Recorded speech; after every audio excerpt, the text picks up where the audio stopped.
Joe Rogan Podcast. Check it out. The Joe Rogan Experience.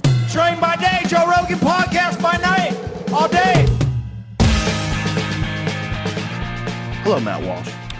Joe Rogan. Nice Hi. to meet you. Yeah, you too. Officially. Your documentaries, I can't tell you how many people have asked me if I've seen it. I think it's one of the most eye-opening things that's ever been done on this whole gender confusion thing that we're going through right now in our culture.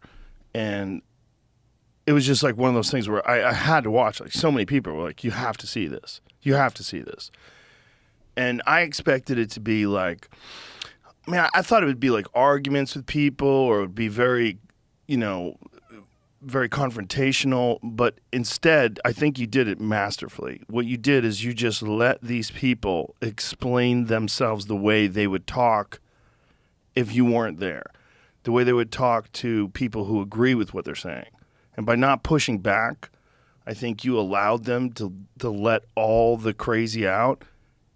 And it's like, it's hard to describe to people that aren't aware of what's going on, of how wild this stuff has gotten.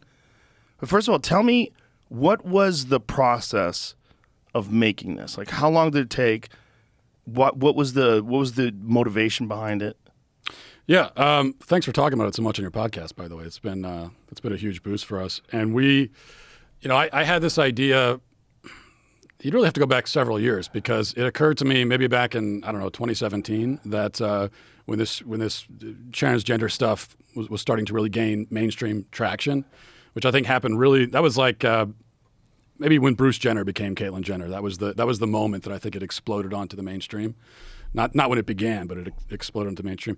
Right around that time, it sort of occurred to me that the people promoting this stuff have a problem, which is that we're supposed to accept someone like Bruce as a woman, but then what exactly does that mean? What are we accepting him as? Like, he says, I identify as a woman. Well, what are you identifying as? What are we, if you're a woman, well, I know what a woman was before, but if now we're including a guy like Bruce, then what is a woman now? And so I started asking this question. It was really basic, just like, what is a woman? What are you trying to say about womanhood now? And couldn't get anyone to answer it. I mean, and mostly it's just on Twitter, and challenging someone on the left. Just give me a definition. What's your definition of the word? And none of them would do it. So at a certain point, I thought, well, we have to find a way to go out and put this question in front of them. And that's sort of where the idea for the documentary came from. And we knew going in that we wanted two things, well, three things. One is we have the mission behind it, the message that we want to get across.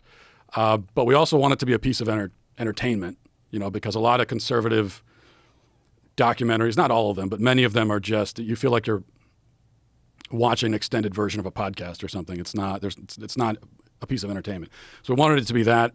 And then we also knew that the way this is going to work, if it works at all, is if I'm just asking questions. Because if it's me going on a tour around the country yelling at people, that would be satisfying for me emotionally, but it just wouldn't prove anything other than what people already know, which is that two sides yell at each other. So we wanted to give sort of gender ideology a chance to hang itself by its own incoherences, which I think is what happened. I think you definitely accomplished that. And that it's so funny that question, what is a woman, is so difficult to answer. And then they'll say, well, someone who identifies as a woman. And you say, well, what does that mean, though? Right. And then they want to just stop talking. Like, what was the politician that actually had you leave his office when you? Yeah, we had a couple that stormed out, but only one made it on camera, and that was Mark Takano, congressman in California, and he's one of the advocates. There's a reason we chose all these people. It wasn't just random. He's an advocate. He's not just a Democrat politician. He's an advocate for the Equality Act, which is this push by Democrats to kind of federalize all this stuff on a national level, so that all across the country, for example, men have the right to use a women's restroom, and opens up all the sports teams and all that, just settles it, takes it away from the states. And so he's an advocate of that, and he's a good guy to talk to. And he sat there for about 30 minutes, especially when I'm asking him the easy questions, and he would give his like filibustering answer.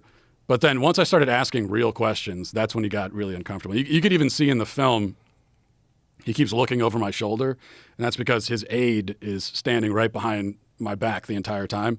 And but she never. I kept expecting her to cut it off and shut it down, but she never did. And eventually, he just had enough of it, and he got up and left. But the thing that made him leave was I didn't even get to ask him the "what is a woman" question. I asked him. I asked him.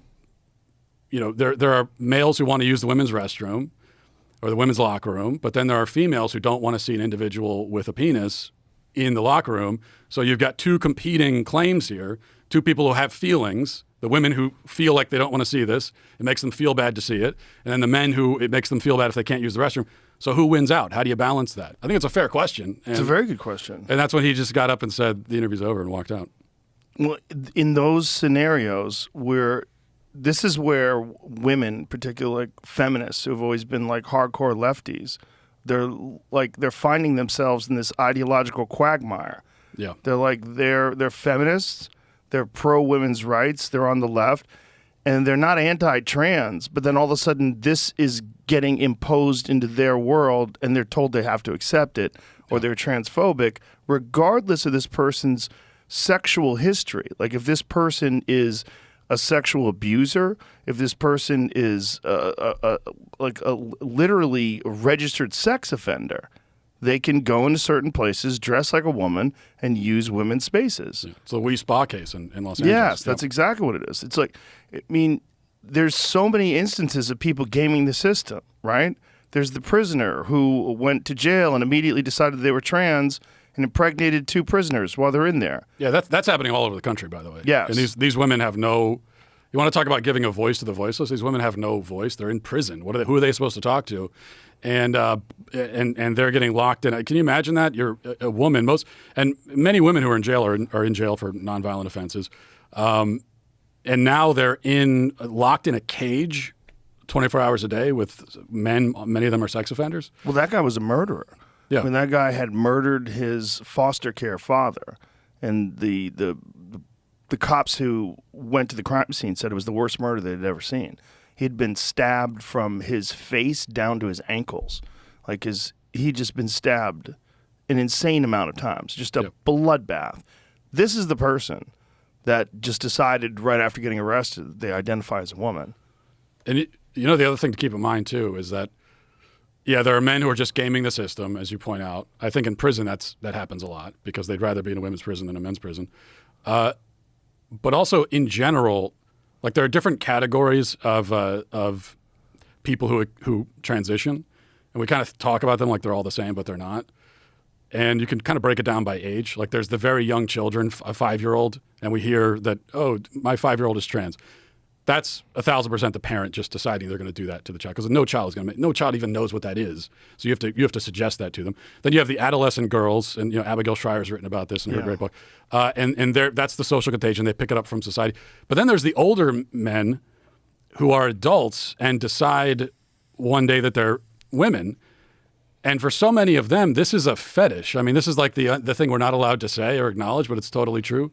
That for most of these older men who decide that I'm a woman, it's a fetish. It's autogynephilia. They're enchanted by the idea of themselves as women, and so now we have to participate in your fetish. Like you get off on the idea of being seen as a woman, and I have to be a participant in that. It's really degrading and to all of us, that we're all being forced into this. Well, it's always been a psychological condition. It's always been known as being like a psychiatric condition, like it's a mental health issue. Right. And now it's being accepted as a gender identity issue, where it was always just like a weird kink that people had. And now you're again, regardless of whether or not this person's a sex offender, a registered sex offender, repeated sex offender, you have to accept this. Otherwise, you're a bigot. It's just this rigid adherence to ideology is so cult-like. It's so fucking Handmaid's Tale. It's so wild that people are just wholesale adopting this. And this is not to deny that there's people that are trans. I've met people that are trans. It exists in nature. I mean, occasionally guys will shoot a buck and they'll find out that it's actually a female with antlers. Nature's weird, right? I think nature does put people, make humans for whatever reason that really feel like they should have been born a female or should have been born a male. But that's not all of what's happening. And in our desire to be compassionate and to have care for these people and to love these people and respect these people, we're opening the door to all this chaos. Yeah. And I think that's what you highlight so well in this film. And it's so strange to me how so many people on the left, people that I, before this, I generally respected their opinion, just buy into it wholesale and will spout out things as if they're facts about how much this helps people and keeps people from killing themselves and helps kids. But it's not true. Yeah, it's not true. And the suicide stuff is it's just so sinister because this is the emotional blackmail that they tell parents that, your daughter identifies as your son now. And then the now classic line is, would you rather have a dead daughter or a living son? Like, you have to affirm this or your daughter's going to kill himself. And so many parents, especially, you go back a couple of years when this conversation wasn't being had at a very visible level, they don't know what to do. They're panicked. And they've just been told by a mental health provider who they trust that if they don't go along with their child's delusion, that their child's going to commit suicide. So I can understand when you're told that you're going to kind of panic, but it's not true. The evidence, in fact, tells us the opposite, that suicidality, we cover this in the film, Scott Nugent mentions it, that the only reliable long-term study we have on this shows that suicidality is the highest years after transition. That's the highest point for suicidality among trans people. But the other problem, too, is that there are a couple of maybe reliable long-term studies, but there aren't that many because we haven't done this to people on this scale ever before in human history. So the current crop of especially trans, quote-unquote trans kids, they're the guinea pigs. We're experimenting on them. And they're making a lot of, the healthcare providers are making a lot of promises about how this is going to turn out when they can't possibly know this because we've never done it before. Well, that's one of the more sinister aspects of it for me is the way they're encouraging hormone blockers and hormone transition for people that are going through puberty or haven't gone through puberty. We don't have any long-term studies on this, and now they're finding that these hormone blockers aren't innocuous and that they cause a lot of health problems. And they're saying this now out in the open when people have been for years, the last few years, promoting this as if it's a pause button. And it's just absurd because that's not how human biology works. No. I think there's a lot of what they claim. Intuitively it doesn't make any sense. It defies common sense, even before you look at the data. And then you look at the data and you realize that it doesn't make any sense. But even before that, you can't.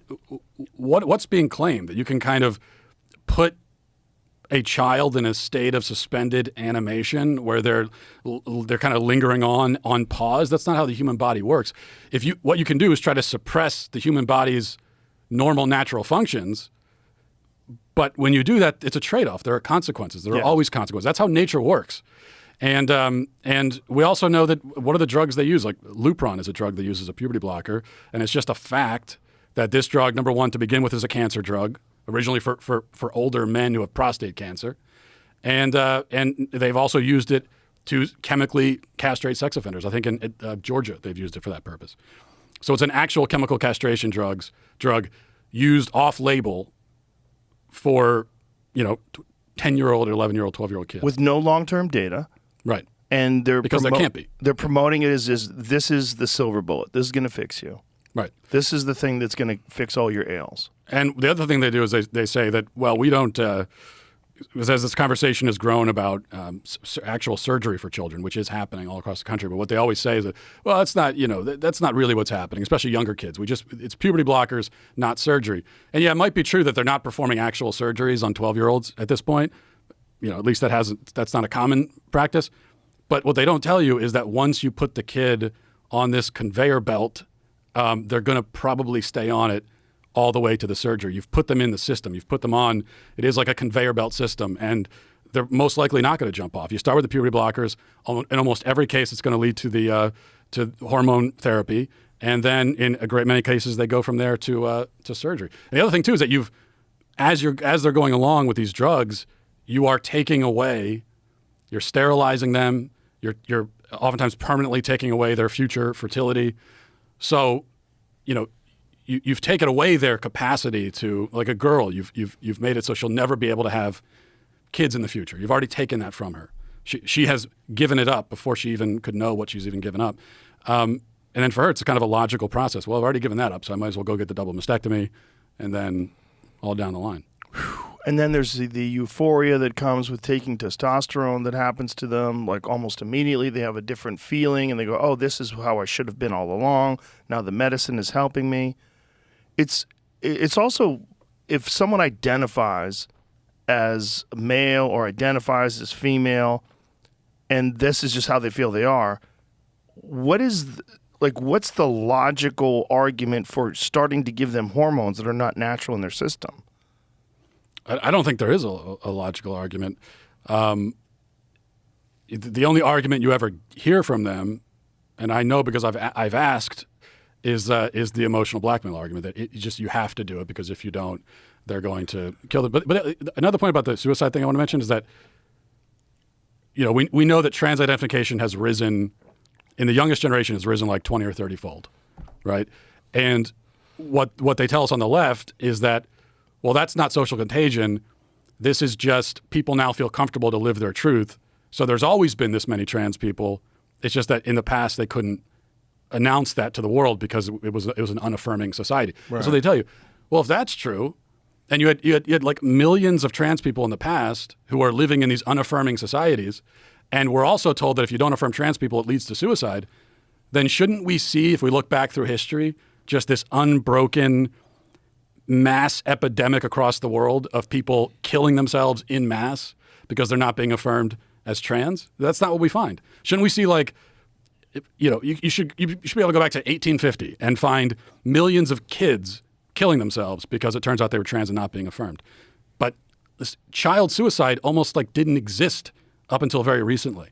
It was basically unheard of. So it's just everything they say. It just when you apply a little bit of common sense, it all starts to break down. When do you think do you think it's the Caitlyn Jenner thing that shifted it? When did this become a big part of the cultural narrative? Because I would have never imagined if you came up to me 20 years ago and said in 20 years from now, gender identity will be one of the big points of contention in our culture among politics. Yeah, I think you kind of decide where you want to start because in the film we go back to Alfred Kinsey and John Money. That's mid 20th century. So these ideas were out there. I mean, these are the guys who came up with the phrase gender identity was invented by Kinsey these guys. Was a wild dude. Yeah, he was. They both were. They were degenerate pedophiles. And it's clear in both of especially Kinsey, it's pretty clear that he had his sexual fetishes and fascinations, and he wanted to prove to himself that he's not weird because everyone's like this. And so he goes out and, he declares, I think he said that 10% of adult males are gay or something like that. And then you find out that he's mostly surveying prisoners and sex offenders and, people like that. He's not going to just a normal intersection of Americans. So you go back to those guys, but I think what's the moment when all this exploded into the mainstream? It was seeded into our institutions, and then there was a moment when it all became mainstream. And I don't know if Bruce Jenner is the definite starting point, but I do think that was a pivotal moment. It was a pivotal moment, not just because now the media is celebrating this, but also because conservatives, had an opportunity right then and there to take a stand against this, to recognize it for what it is, for the threat that it is, and to take a firm stand. And I think so many conservatives didn't because they just imagine that this is either they don't want to get in trouble, be called a transphobe, or they just thought it's sort of a sideshow. And so many conservatives basically ignored it. I don't think anybody realized it was going to get this big. Yeah, I think a lot of people didn't, but I mean, it should have been more clear. I guess woulda, coulda, shoulda, but it should have been more clear because they're waging an assault on basic fundamental reality. And so it goes way beyond. This is not just about gender. This is about reality. That's why in the film, every conversation I had with someone on that side of it, every single one devolved into this, well, what is truth and who's truth and how do you know what truth is? And, Yeah. You know, so I'm sitting in the same room as someone but I can't get them to acknowledge that we exist in the same reality. We can share a room, but we don't share a reality. You know, there was in the film, there's one woman that we talked to on the street, and she was giving me this, we all have our own truth thing. And then I said, well, what if it's my truth that you don't exist? And she said, well, then I don't exist. Like she was willing to erase her own existence if that's how I perceive it. It's totally incoherent. I found out about the reaction that people have to this and how strongly they're committed to this when there was a transgender fighter that was hiding the fact, was hiding the fact that they were biologically male and competed twice as a woman, beating the fuck out of these women. And I was like, this is crazy. Like you can't, and trying to say that it was just a medical procedure. And when I thought rightly got angry at it, I saw all these articles written, all these pieces about how transphobic my position was and what a horrible person I was. Like, we're literally talking about someone not telling someone. I said that, look, if you are a transgender athlete and you tell someone, hey, I was biologically male, but now identify as a female, would you like to fight? And that person still says yes, all in. Go ahead, have fun. Just like I think you should be able to ride bulls and go dirt biking and skydiving, do whatever wild, dangerous shit you want to do. But to hide the fact that you're biologically male and you were a male for 30 plus years, that was madness to me. But they had already drawn this line in the sand. And I remember arguing with someone on Twitter about it when this woman said she was always a woman. I go, even when this person impregnated a woman and had a child with them, she's like, even then. Like, even then. She stuck her penis in a woman, got her pregnant. That's the science. Became Follow a father. the science, yeah. And even that, during that act, she was a woman. Like, what is a woman? What the fuck are we talking about? What they're really saying is that this person, they're talking about self-perception. Like this person perceived himself that way. But self-perception is not always reality. This is like, of course, we all in most other contexts we recognize that a person can have a self-perception that just is not true. It's just inaccurate. I mean, you could walk down the street in any city and find drug-addled homeless people talking to themselves, and if you were to ask them about themselves, they're going to say a lot of things that just don't line up with reality. And in every other context, we're allowed to acknowledge that, even in medical context. I mean, someone who has body dysmorphia in the form of anorexia. You know, a young woman goes to the doctor and she's 90 pounds and she says, I feel like I'm a 300-pound, fat ass. Yeah. The doctor's not going to affirm that and say, well, if that's how you feel, that's how you. Fatness is on a spectrum. I mean, they're not going to give her diet pills. They're going to. But why gender? Like, why is gender this ideological battleground? Like, how the fuck did that become this thing where it's encouraging like this cult-like mentality where you cannot, even if things are clearly odd, clearly don't make any sense. They don't fit with logic or reality. You have to adhere to whatever this ideology is promoting. I think it's. I mean, at a most basic level, I think that this is like I said, this is an attack on truth, and this is, if you want to. If your project is is relativism and you want to get rid of objective ideas of truth, what are you going to go after? I mean, if you can go after someone's really fundamental understanding of themselves, it's not just that they're attacking reality. It's like they're attacking the reality of the self. And so they're depriving a person of the ability to understand their own themselves. And once you do that, if you're successful on a societal level, then it's sort of like the sky's the limit. You can go anywhere from there, I think. So do you think this is like a conscious decision, or do you think this is just something that people have adopted because it seems to be the ideology du jour? I think it depends on who you're talking about. I mean, at an institutional level, I think a lot of it is conscious. I think some of the people that I talked to in the film, I think that they know that this doesn't make any sense and that it's wrong. And I think because they have to know it. If you're a doctor you do have a basic understanding of male and female. You must. You wouldn't have been able to get through medical school if you don't. So I think that for them, it's intensely ideological. It's also profit driven. They're making a lot of money off of this. You know, if a 6-year-old boy says, "I feel like I'm a girl," and the response to the boy is, "No, you're a boy, and that's what you are, and that's okay," and he'll get over it, because it's just a phase, and he'll live a normal life, and that's fine. But there's no money in that. Whereas if you encourage the delusion, now that boy individually is worth millions of dollars down the line to therapists and doctors and endocrinologists and surgeons and everything. So I think it's profit driven.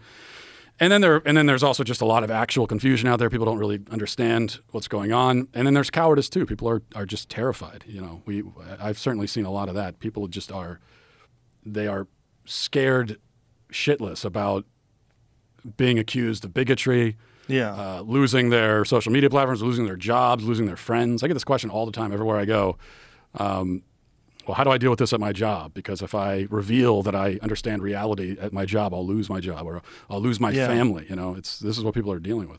And it is what people are dealing with. That really is what's happening, which is one of the more confusing aspects of this, is that there's no logical discussion about this. It's just you are either on the good side or you're a bigot, and that's the binary.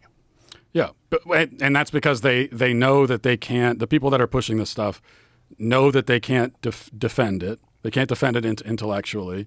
They also feel like they shouldn't have to. I think that some of the people we talked to, what is a woman, they were offended that we were even questioning them, because from their perspective, especially if you're a college professor or something, the relationship is supposed to be I pontificate and you just sit there slack-jawed and nod your head and go along with it. So they feel like they shouldn't have to defend it, but they also know that they can. And so what are you left with? You're left with speech suppression, scaring people. That's the only tool in your bag, and it's been really effective, unfortunately, so far. Now, what has the response to your film been? What's it been like? Was anything surprising? I guess I would say I was surprised by just how big the response was. I knew we had something. You know, I knew we had something with the idea, and then once we filmed all the footage before we even put it together, I'm like, I know we have something explosive here, but you never know exactly how people will respond to something. It's the first time I've been involved in a film myself, so I was expecting a big reaction, but not quite to the extent that we got, and across the spectrum too, because I knew that our audience at the Daily Wire would love the film and appreciate it, but it's gone way beyond that. I mean, I hear from people who tell me that they identify as liberal or they're independent, they're non-ideological, they saw the film, they tell everyone to watch it. I hear that all the time from people. Well, that's where I got it from. I got it from a liberal mother.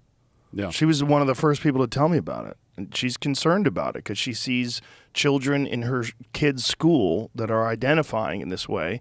And she has this fear that it's a social contagion, but she also feels the suppression of that idea. Like that other parents, if she brings it up with them, they're either dismissive or they don't want to talk about it. And she's like, Jesus Christ, it feels like people are under a spell. Yeah, it does feel like that. It's like Invasion of the Body Snatchers or something. Exactly. It does. And the other thing that I hear from people about the movie, probably the number one piece of feedback I get is that they just didn't realize it was this. They didn't realize how bad it was or how pervasive it was. I think a lot, even people that I thought were sort of politically engaged on the right, I hear the same thing. It's like I didn't know that it was this bad. I didn't know that it had gone to this extent. Well, when Jordan Peterson first started talking about compelled speech and compelled use of pronouns, I remember people thinking, like, why do you care about this? This is like such a small issue with a marginalized group of people. Like, let them have their identity and use the pronouns they want. And, this is like, what was it, 2015, 2016? And I remember his warning, and I remember many other people like, this is going to spill over. Like this, if you can enforce this on a professor, and if you can enforce compelled speech, because Canada doesn't have the same free speech laws we do in America. Yeah. And if you can, like, where does it go? How are you compelling it? Well, it means through violence or through police or through the fear of being arrested, the fear of having your job taken away from you. Like, this is literally what happens when you use laws to compel people. Like, you have to have some sort of a punishment if they don't follow through, if they don't follow your orders. And this is what he was worrying about. And I remember at the time being like, I hope he's wrong. Like, I hope it doesn't get that big. But now here we are, 7 years later, Yeah. and he was right. Because there's also a difference between telling people they can't say something, which is what free speech suppression usually is, and that's bad enough. But then telling people that they have to say something, Yes. compelling them to actually say something, putting words in their mouth and telling them that you have to say this. And it's not pronouns. It's not a small thing, because when you use the she for a he, you're not only being forced to say something, but you're being forced to affirm and acquiesce to a claim that you don't agree with. You're being forced to express a belief that's not yours. I mean, it's like it's not much different from a dictatorship forcing someone to profess belief in a religion. It's forced conversion, basically, is what it is. And once you allow that, it doesn't matter. Of course, it's going to start somewhere small. It's just pronouns.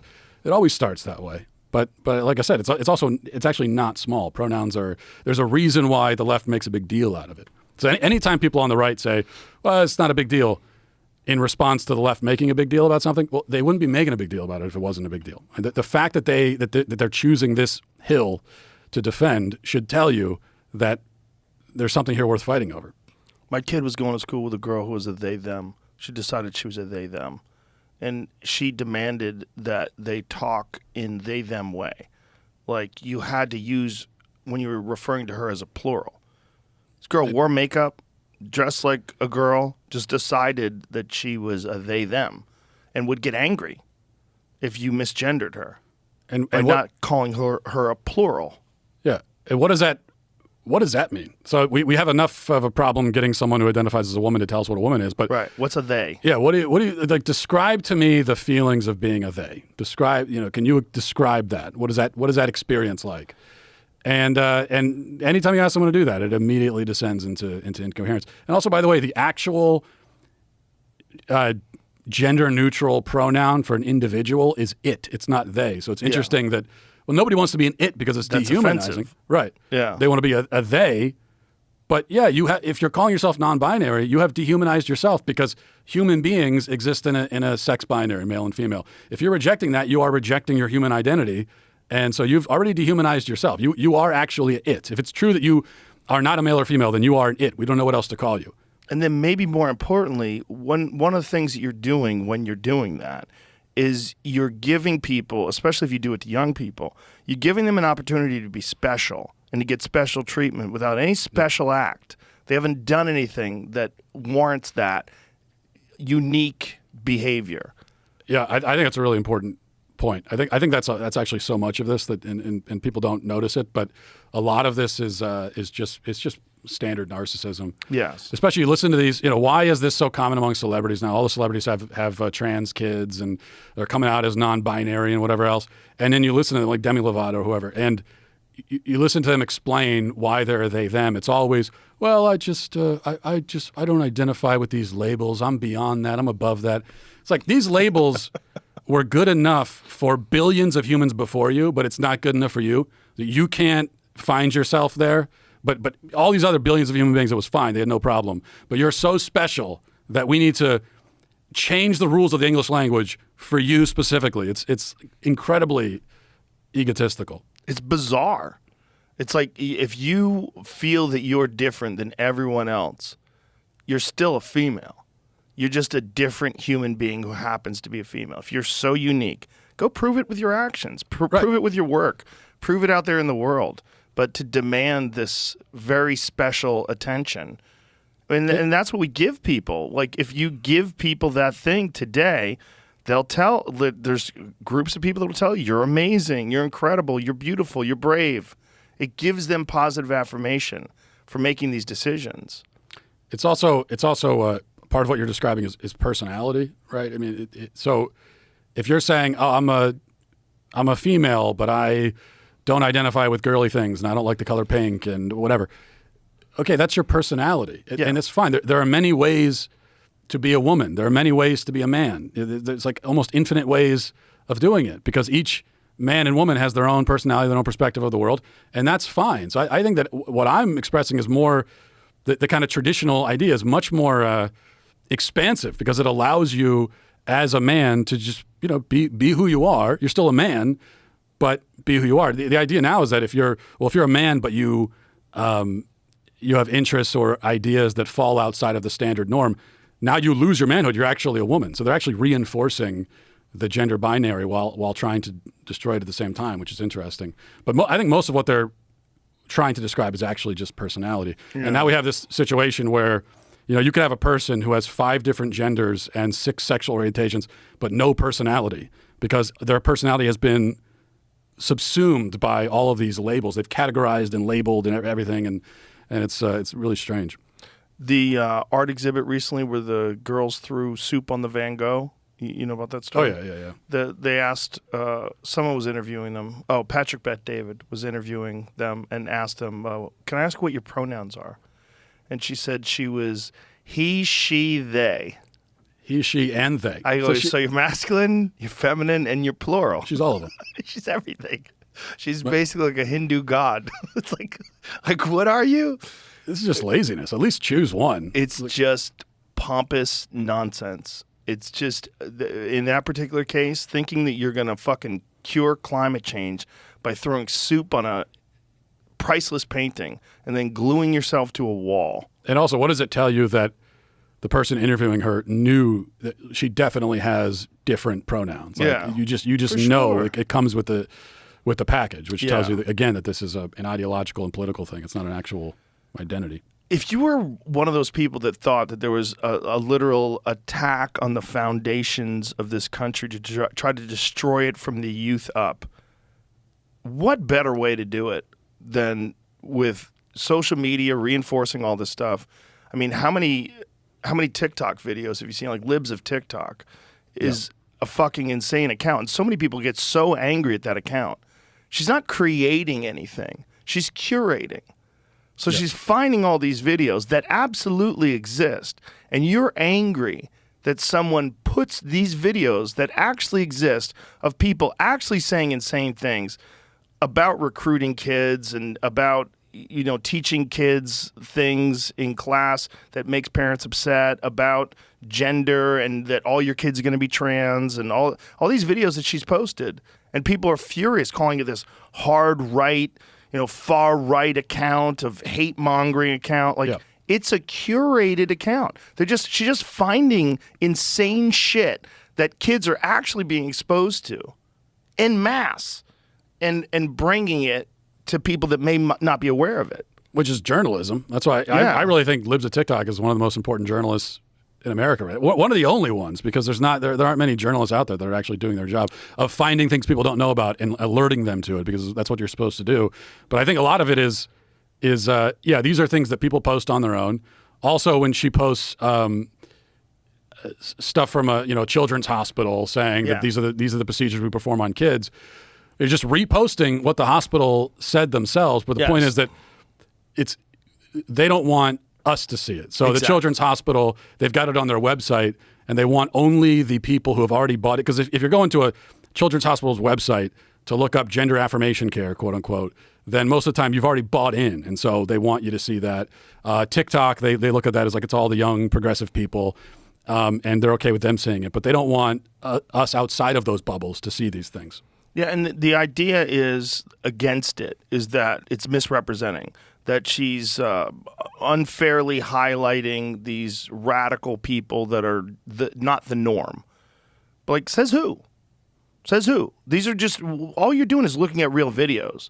Like if you look at Project Veritas and you catch Twitter employees talking about how they silence conservatives and they have like some hidden camera. The argument, they caught those people off camera. Like, how do you fucking know? Are you talking to them? Like, this is our only window into this. Yeah. Like, to deny that you get a chance to see a doctor saying, we'll get a kid in at 16. It's okay. Well, I thought you only do it at 18. No, we'll do 16. Like, they've said that before. Like, so we will accept minors for surgery. Yeah. Yeah, that's when we in Nashville, we got Vanderbilt Hospital, and they were doing this stuff to kids too. And I did my own Libs of TikTok routine where I put on Twitter, I had this whole thread outlining what Vanderbilt, all the services they provide.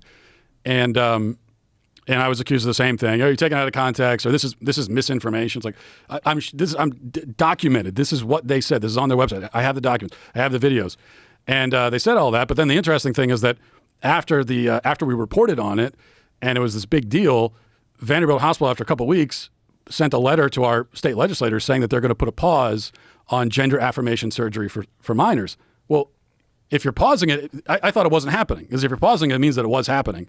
Right. Because of course it is happening. Especially the another thing that they do to kind of obfuscate is they say, well, genital surgeries are not happening to minors. And even that isn't true because that is happening. But that is more rare. What is much more common are double mastectomies on minors. And that is very common, and that's happening in almost every state in the country at exponentially increasing rates. And we are, you're taking body parts away from girls without them understanding, again, what they're actually giving up or what the consequences will be in the future. And especially knowing what we know about the human mind and the development of the human mind, that your frontal lobe's not even fully formed till you're in your 20s. Give these people this, even to give them the option to change your life forever, irrevocably. Like you're going to give them a surgery. You're going to allow them to have a surgery, or force them to have a surgery, or encourage them to have a surgery that's going to change their life forever. You don't allow them to do that with anything. You can't even get fucking tattooed. You can't get tattooed until you're 18.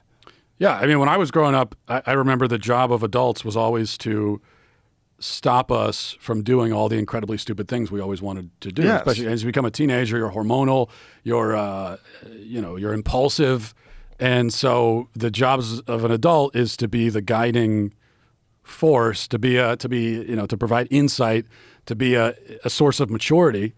But they've just abdicated that completely. I mean, Dwayne Wade has a quote unquote trans kid, the NBA player, and now his ex-wife has come out and said that she thinks that he has is encouraging this and has imposed it on his son and so he can profit off of it, which seems like a fair theory to me. But anyway, there was an interview he did where he was on a red carpet somewhere and he was being praised by the journalist, saying, "Oh, you're so great. Do you have advice for parents out there?" And he said that, your job as a parent is to sit back and see where your kids want to go and go there with them. And I'm thinking, I mean, I have 4 kids. And if I adopted that strategy as a parent, all of my kids would be dead by the time they're 2 years old. Like, sit back and see where they want to go and just go with them. That's like the opposite of your job as a parent. Your job as a parent is to be, you can listen to what they want, but then you are going to, you have their desires and their opinions, and you're filtering it through your own understanding, your much superior understanding of reality, and then you decide what makes sense for them to do. Yeah, that's a ridiculous notion that you're just supposed to sit back and watch. You're supposed to have wisdom. You're supposed to have a life lived longer and more knowledge, more information, and you do your very best to help them develop and find their own way through life, while protecting them from dangers and from things that they don't understand yet. And protecting them from themselves, yes, oftentimes. Yeah. Yes. And, this notion that this is the one time where we're supposed to abandon all these principles when it comes to gender. That's what's so confusing. There's a political push for this that comes from the left. And one of the things that I found when I was going over that prisoner case was that the whole thing about it, where they made it optional. It was I'm trying to find this fucking article. I know I saved it, but the story about it was that it was something that George Soros was involved with. That wouldn't surprise me. Yeah, let me find it here. So that person has a website. And you can go to the website, and it's like Justice for Demi. They call themselves Demi now. And again, this is the person that stabbed their foster father 27 times at age 16, and then afterwards got arrested and said that they were female, but that it was a part of a program that was like a gender self ID. That was the program behind it. Yeah, gender self ID policy. And by George Soros Open Society Foundations. So that they're the ones who pushed this through in New Jersey. Yeah. So gender self-ID is like a policy that they instituted for prisoners, that they had done that in New Jersey just a year before that. And so this was just like, what are you? I'm a boy. Okay, you get to go to the boys' prison if you're a girl. What are you? I'm a girl. You get to go to the girls' prison if you're a boy. Like, all you have to do is just say it. Like, Yeah. which is fucking madness when you're talking about someone who got arrested for fraud, has a fake Rolex, 3 criminal aliases. He would never lie. Yeah. This is like a literal liar and a murderer.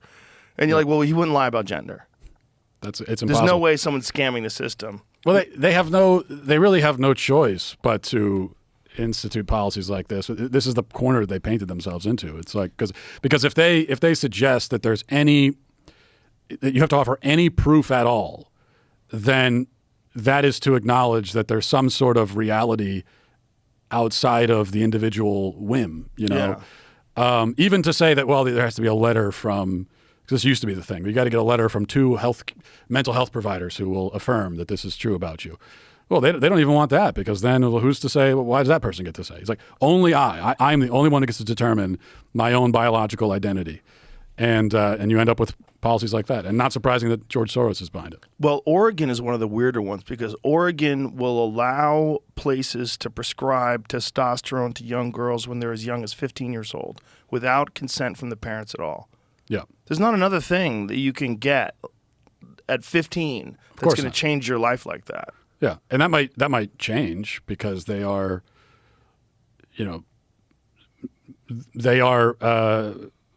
changing the ideas of consent that we've all agreed to. We all understand. We all understand that children cannot consent, even if they say yes to something, not really consenting, because they don't understand what they're doing, and they don't have a fully formed brain. Especially taking hormones that aren't natural to your body at 15 years old. And you're sterilizing the kid. They're not going to be able to have kids in the future. And you could say all you want. Well, we told them that, and they were okay with it. At 15, they were okay with it. I mean, I had started having kids when I was 26. If you had asked me when I was 24, I would have said, no, I don't want any kids. Because even when I was 24, I couldn't imagine having a kid. I couldn't imagine wanting a kid. Now I have 4 kids. I can't imagine not having kids. But those are the changes that happen. Even in your mid-20s, people go through changes like that. So the idea that a 15-year-old can just resign from childbearing, and that's supposed to be a meaningful choice, like they know what they're doing, it's total madness. Now, have you received offers to debate people that have differing opinions on this? Oh, no. Definitely. No. I would love to. I've challenged. I've put the challenge out there.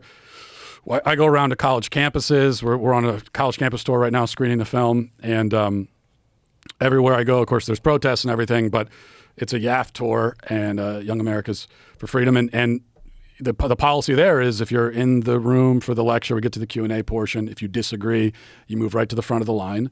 And but no one, they'll stand outside with signs and they'll scream. And at one of the most recent ones I was at, they were tearing pages out of a Bible and eating them. So they will eat the Bible, but they won't come in and like. Isn't that in the Bible? That might be in the Bible. I don't know. That may be the sign of the apocalypse. People are eating the Bible. It might have a kind of an exorcism type effect. I don't know. We'll see. But what the fuck? Yeah, but they don't want to. They only want to talk to you if you're a conservative, if they think they can roll you. Like these are the conservatives that are allowed to go on CNN and all the rest of it. They think that they believe that you're going to play the patsy, but if you make it clear that you're not going to play that role, then they have no interest. Did you see that Jon Stewart very confrontational interview that he had with that woman who was bizarre? Yeah, the whole episode was frustrating to watch because it was total nonsense. He was burning down a whole bunch of straw men with that episode, and then John Oliver did the same thing. Yes. And the woman that was the Attorney General of I forget, Arkansas, I think. Yeah. And yeah, it's not everyone. What she is doing to protect kids is great. I mean, she's a great American for doing that, and she has a lot of political courage. But not everyone is equipped to sit in a room with the cameras going and defend their position in that kind of environment. And so she got she did get a little bit rolled during that conversation, which is unfortunate. I would love to sit down and talk to him.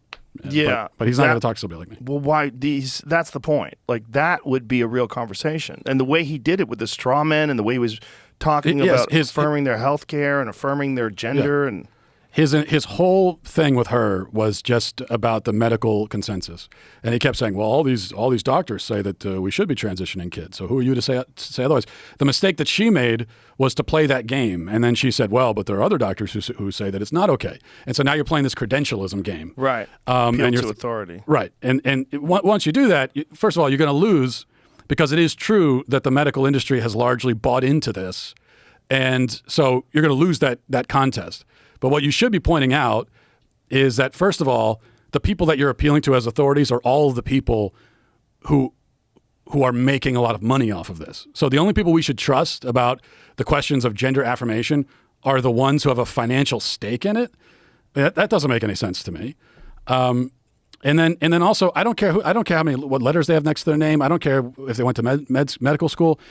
If they're making claims, we can assess those claims on their merits. We don't have to be credentialed to do that. And I can say that what these doctors are saying it just doesn't make any sense. But it is bizarre that so many are saying it.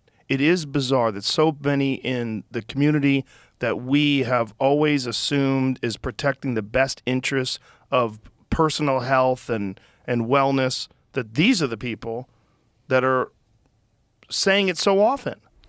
Well, there's the money. I think the money part scares the shit out of me. Yeah. Because I don't want to think that that's real. I mean, I want to hold out hope for the better aspects of human nature, people wouldn't do that and think of children and being able to diffuse responsibility and say, well, this is bigger than me and I'm just part of this and this is what we're doing now. And yeah, you would hope a person individually wouldn't do that, but yes. But people definitely will do that. I mean, acting as a group, and when you've got the twin pressures of you've got twin incentives of the political ideological incentives and the monetary incentive. That's very powerful, and I think that does explain it. I mean, there are like child endocrinology clinics barely exist anymore because they've all become transgender. This is what they do now. There are a lot of people, doctors who got into the medical field and they did a certain thing, and then the transgender stuff came along, and that's what they do. Well, it's the same for a lot of plastic surgeons. That this is basically their whole business now, is doing the gender surgeries. And so you see the incentive for them. I mean, they have staked everything on this.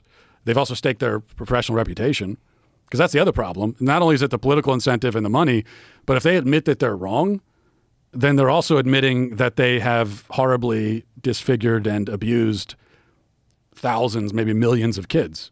How many people have had this done? Depends on what. I don't think we have exact numbers, but if we're talking about the drugs, millions. You're talking about hormone blockers? Yeah. Millions of kids have been on hormone blockers? Really? I'm sure someone's going to fact check me on me, but my guess is that we're into the millions now at this point. Yeah, that would be my guess. I can say for double mastectomies, I read a report recently that there were over 1,000 done between 2016 and 2019, and when you compare that to how many were done between 2008 and 2015, it's a massive increase. And over 1,000 girls had gender affirming double mastectomies in that time frame. And when you say girls, you're talking about prepubescent, right? Minors, and that's just up until 2019. And then we know that there's been this exponential increase with all this stuff year over year. So it's a lot. It's too many. Having this happen to one kid is way too many. It's a lot more than one. Yeah. Look, if you're an adult and you want to do that and you understand who you are and what you are and this is how you feel you should progress, you're an adult. This is a free country. You should be able to do whatever you want. But when you're talking about doing that to children, the fact that so many people are on board and so many people are angry, if you have people are going to be angry at us that we're having these conversations. Yeah, they will be. And I also, I actually think that this shouldn't be happening to. That's a very small number, if that's right. It says over the last 5 years, there were at least 4,780 adolescents who started puberty blockers and had a prior gender dysphoria diagnosis. This says it's kind of undercounted, but that's That would be a big less than undercounting. 1,000 people a year. Yeah. Yeah, I mean, I would guess hundreds of thousands at this, but I could be wrong. Million sounds great. Yeah, I could be wrong. Yeah. The Media Matters will have fun with that clip. Yeah. Matt Walsh claims it missed. But part of the problem, though, is that we don't. It's very hard to get numbers on any of this stuff, and who are you going to trust when they're telling you the numbers? So that's one of the issues with all this stuff. Does this have to be reported? Is there a database where they're looking at like long-term like results of how this works out in terms of? I mean, are they studying this now in terms of following these kids? Because if we don't have long-term data on what happens when you give young children puberty blockers or double mastectomies, I mean, are they at least following up on these kids so we can have long-term data in the future? I think each clinic has their own policy. I've asked this question of some of the some of the detransitioners who went through this and then detransed, and what was the follow-up process like? And I've heard different things, but it's not extensive. Like I haven't heard that they're following up 5 years later just to see how you're doing, kind of thing. I certainly haven't heard that. And the one thing that I always hear is that if they have complications, it's very difficult for them to get those complications addressed. Because the doctors that did this to them aren't interested in dealing with it, and then there are other doctors too who don't know how to deal with some of this stuff. So, what kind of complications are they experiencing? Well, it depends on what we're talking about. I mean, if we're talking about genital surgeries, the complications are endless. I mean, you're trying to create a false genitals on someone. It's just in fact, one of the we talked to Marcy Bowers, who's a sex change surgeon in the film, and I think he said it's a Faustian bargain. Like he even admitted that this stuff. He said it's more sophisticated now than it was, but there are a lot of complications, and all this stuff is experimental. It's not like you have centuries of data to fall back on here. Yeah, and another thing that's interesting as I've been paying attention to this is the experience of the detransitioners when they go public with it, the amount of hate they experience, and that they get attacked. It's like you're talking about someone who should be an example, a cautionary tale of like, hey, this doesn't always work out well. Let's look at this and get an accurate. If you were looking at this in good faith, that you would say, let's look at this and get an accurate assessment of like what's the worst case scenario, what happens to some people. But that's not what's happening. They're getting attacked. I mean, I've paid attention to some of it. Particularly some of these girls that transitioned to boys and then tried to go back to being a girl again. It's horrific. Yeah. I mean, we did a rally on this a couple weeks ago in Nashville against child mutilation, and we had a detransitioner named Chloe Cole who came and spoke. She's 18 years old, and she got double mastectomy when she was, I believe, 16. And she's up. She spoke at our rally, and she's up on the at the microphone telling her story, and that's all she was doing. She was there to tell her story. I wanted her there to tell her story, and she's getting screamed at by counter protesters in the crowd saying "F you fascist" to an 18 fascist. Yeah, "F you fascist" to an 18-year-old girl who is a victim of medical negligence and worse. But this is the response that they get. Because they also see it's like you're a traitor to the community or whatever. So they get what someone like, they'll get what I get, which is just you're speaking out against this, so we hate you. But then it's ramped up even more because there's this element of perceived betrayal. What a bizarre definition of fascism. Call her a fascist because she's talking about medical malpractice and getting her breast removed when she was 16 years old before she knew what the fuck was going on. Talking about this horrible experience that she's had. And you decide that makes you fascist. Yeah, I mean, fascism, the word is way overused, but if it means anything, I would think using intimidation tactics to stop someone from speaking, if fascism means anything these days, then that certainly has to qualify. So I would call that fascism. I mean, you're literally, in this case, it was like you're in the crowd trying to drown out her voice by screaming at her.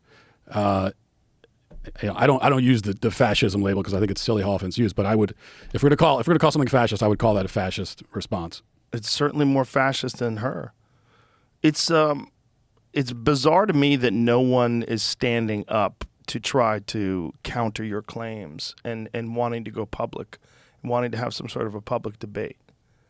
Because I would imagine that something that's so ideologically rigid in people's minds that someone would at least have the ego to step up and say, I can counter these arguments and I could be the person to publicly shame this person and have a debate with them and trounce them.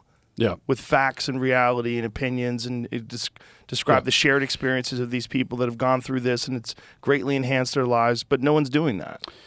Yeah, I mean, there have been right. They might post something on Twitter or they'll say something in their own bubble, but to me directly, they're not going to do it. I mean, even just getting media outlets to review the film. I thought, put this film out. I knew it was going to be panned in corporate media, but I figured. Was it? Well, no, because they just ignored it. You know, they just pretended it didn't exist. I mean, if you go to Rotten Tomatoes right now, I think we have something like 5 reviews or something. We've got thousands and thousands of audience reviews, but we've got, I think, 5 reviews, and none of them are from the major media outlets either. So they're just ignoring it. But I don't think they don't want to they don't want to sit down in an uncontrolled environment and talk to you, because I think again that they know at some level that what they're saying doesn't make any sense, and they also know that they can't answer the question. You know, I've staked everything on this "what is a woman" question, and if one of them could come along and coherently answer it, then that would blow me out of the water. I mean, everything's done then. Yeah. And they've had all this time to come up with an answer, and none of them have come up with it. So they know they're not going to sit down with me, because they know that that's going to be a big part of the conversation. Like we got to start by you defining your terms, and if you can't do that, then I don't know how to talk to you if we can't define the terms. Well, they always want to dismiss you as some far right talking point person. That's the first way they do it. Yeah. And to ignore your film seems to me you're ignoring an opportunity to take something apart that you disagree with. Like, why would they do that? They do that with everything else. It's one of the more unique things is the ignorant. They feel like things are moving in the right direction. It's almost like strategically, it would be detrimental to engage with you, because they must understand that a lot of these belief systems that they've adhered to, they're cult-like. It's ideological. It doesn't make sense. It's not grounded in reality. There are inherent dangers to doing this to children that are very difficult to ignore, and that parents are going to resonate with, like, instantaneously when they think about their children and how vulnerable children are and how malleable they are and how susceptible they are to cultural trends. And the fact that they won't engage with you on this, it really speaks volumes. Yeah, I mean, it does. I think they also realize that, and we call it ideological and political. I think it's also really a spiritual. It's like a religious claim. I mean, that gender ideology is a religion. I think it behaves in every way like a religion, and it's actually interesting. It's kind of revealing that one thing you hear from the proponents is this claim that actually there are analogs for transgenderism all across the world in other cultures and throughout history. That's what they always say. We tested this in the film. We went outside of the Western culture bubble. We went all the way to Africa to talk to a traditional tribe there about this stuff, and they were just their minds were blown by it in a bad way. They had never encountered ideas like this before, because of course the gender binary is not a Western construct. The rejection of the gender binary is a Western construct. But going back to when they point to what are supposed to be analogs or other examples of this kind of thing in other cultures, sometimes they're just making it up. But then there are times when there might be a culture that has some notion of maybe a man acting out the part of a woman or something like that. That happens in other cultures. Cross-dressing, that exists in other cultures.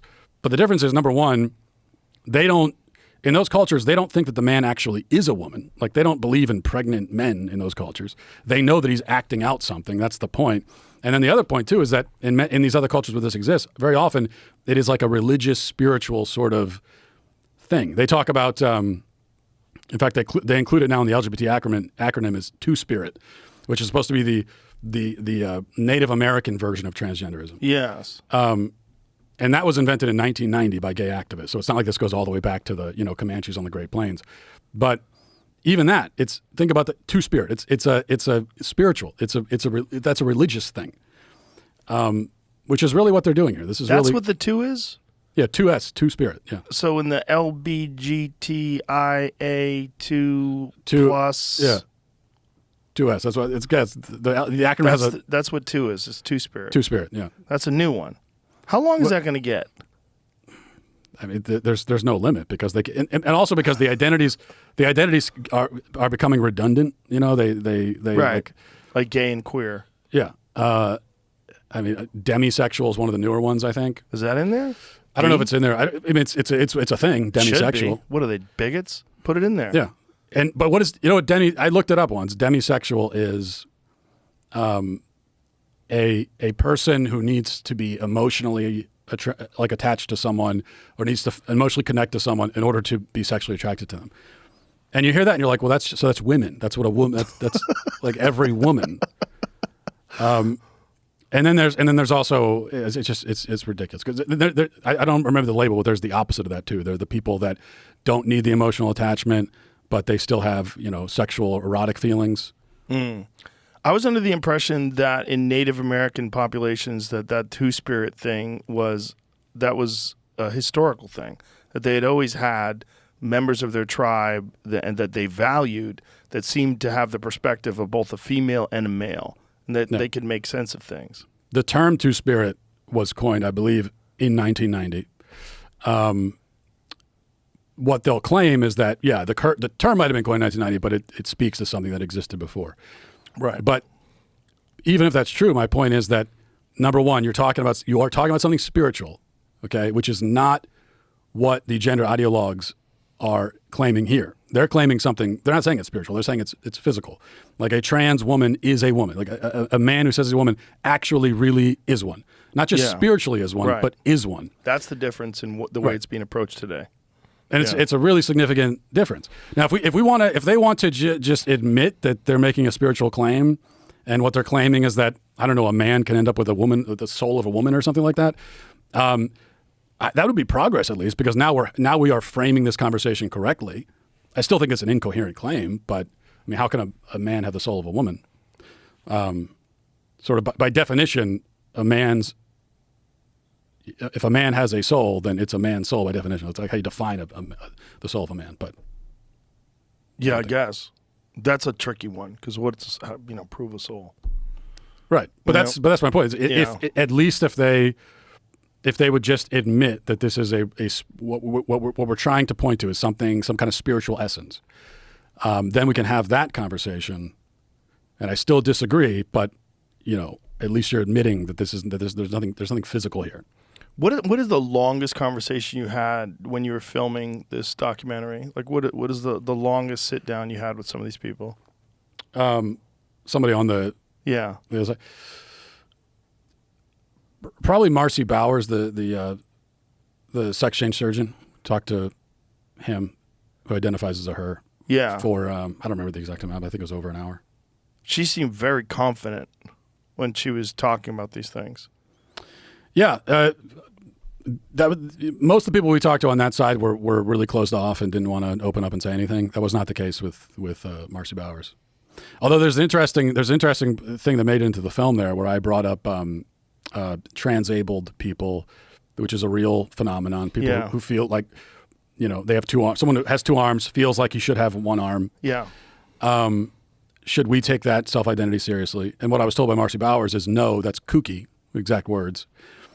But then the WPATH, which is the world, which is the supposed to be the preeminent transgender health organization in the world, they had their conference. I think it was in Canada a few weeks ago, and they had a guy presenting something in the conference saying that actually this kind of body dysmorphia is now a valid gender identity. A eunuch, someone who's a eunuch who wants to amputate their male genitals and yet does not identify as female, just wants to amputate them. They identifies that way.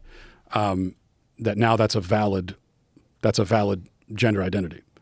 So I was told a few months before that's kooky, and then fast forward a few months, WPATH is saying, well, no, that's a valid gender identity.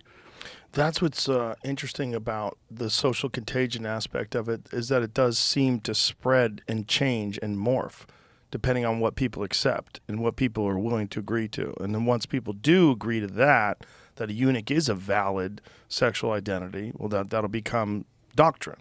Yeah. Yeah, and because it makes sense too. Because if what we're being told is that you cannot disagree with someone's self-identity, then there's no floor there. I mean, then whatever someone claims about themselves, we have to affirm it. And that includes trans species, transracial, all that kind of stuff. And that's not even. I don't even think of that as slippery slope. Something like transracialism. That's not further down on the slope. That's actually less crazy than transgenderism. Yeah, because all human beings evolved from Africa. Yeah. It is less crazy. I mean, the reason why there's the differences in the way human beings look and the way we evolved is because we spread to different climates in the world, and the human body adapted to those climates. It's the reason why people are so pale in the place where there's no fucking sun. Yeah. I mean, this is all biology. They understand this. It's more logical to be transracial. And race actually is fluid. Like you can be multiple races. Yeah. So that makes. But we skipped that and we just went right to the transgender thing. Yeah. And most people that support transgenderism will say that Rachel Dolezal, they'll say, oh, she doesn't count as black. So they kind of skipped over it. Yeah. I think eventually we'll sort of circle back and hit all those bases we skipped. You think so? I think transracialism will be accepted? It has to be. Did you see that TikToker who identifies as Korean? So they got their eyes done. Ali something, I think. Yeah. But again, I mean it makes more sense to me to be transracial. It doesn't make sense, but it makes more sense. Yeah. Do you ever sit back? I mean, you're probably as deeply invested into this after doing that film as anybody, in terms of like the amount of time and effort that you've put into this subject. Do you ever sit back and wonder where this goes? Like if this continues to accelerate, because it seems like something that's accelerating. Yeah. Is it just like a pendulum swing, or it's going to go so far one way that people are going to reject it and it's going to swing back the other way? Well, where does this go? Yeah, I do think about that a lot, and I really don't know.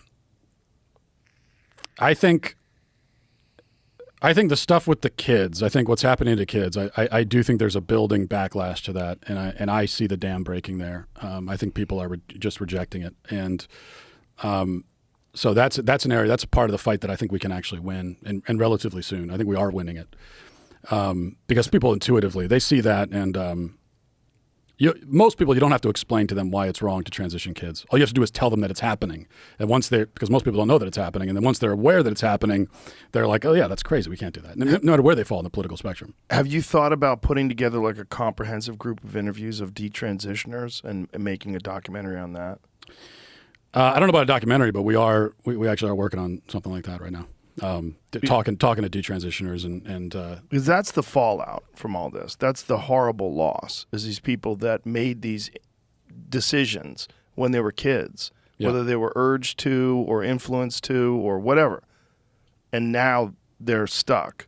And all of their stories, and I've talked to a bunch of them, and there are other interviews that are out there telling their stories. The stories are just are so infuriating and tragic. What's happened to these kids, and now they're stuck. It's like the adult version of themselves is stuck in this prison that was stuck with choices that the child version made, but really the child version didn't make those choices because children can't make choices like that. The choices that were imposed on them, and that's the kind of thing that when people hear those stories, I think most Americans, no matter where they fall on the spectrum, they hear that and they immediately viscerally react a certain way.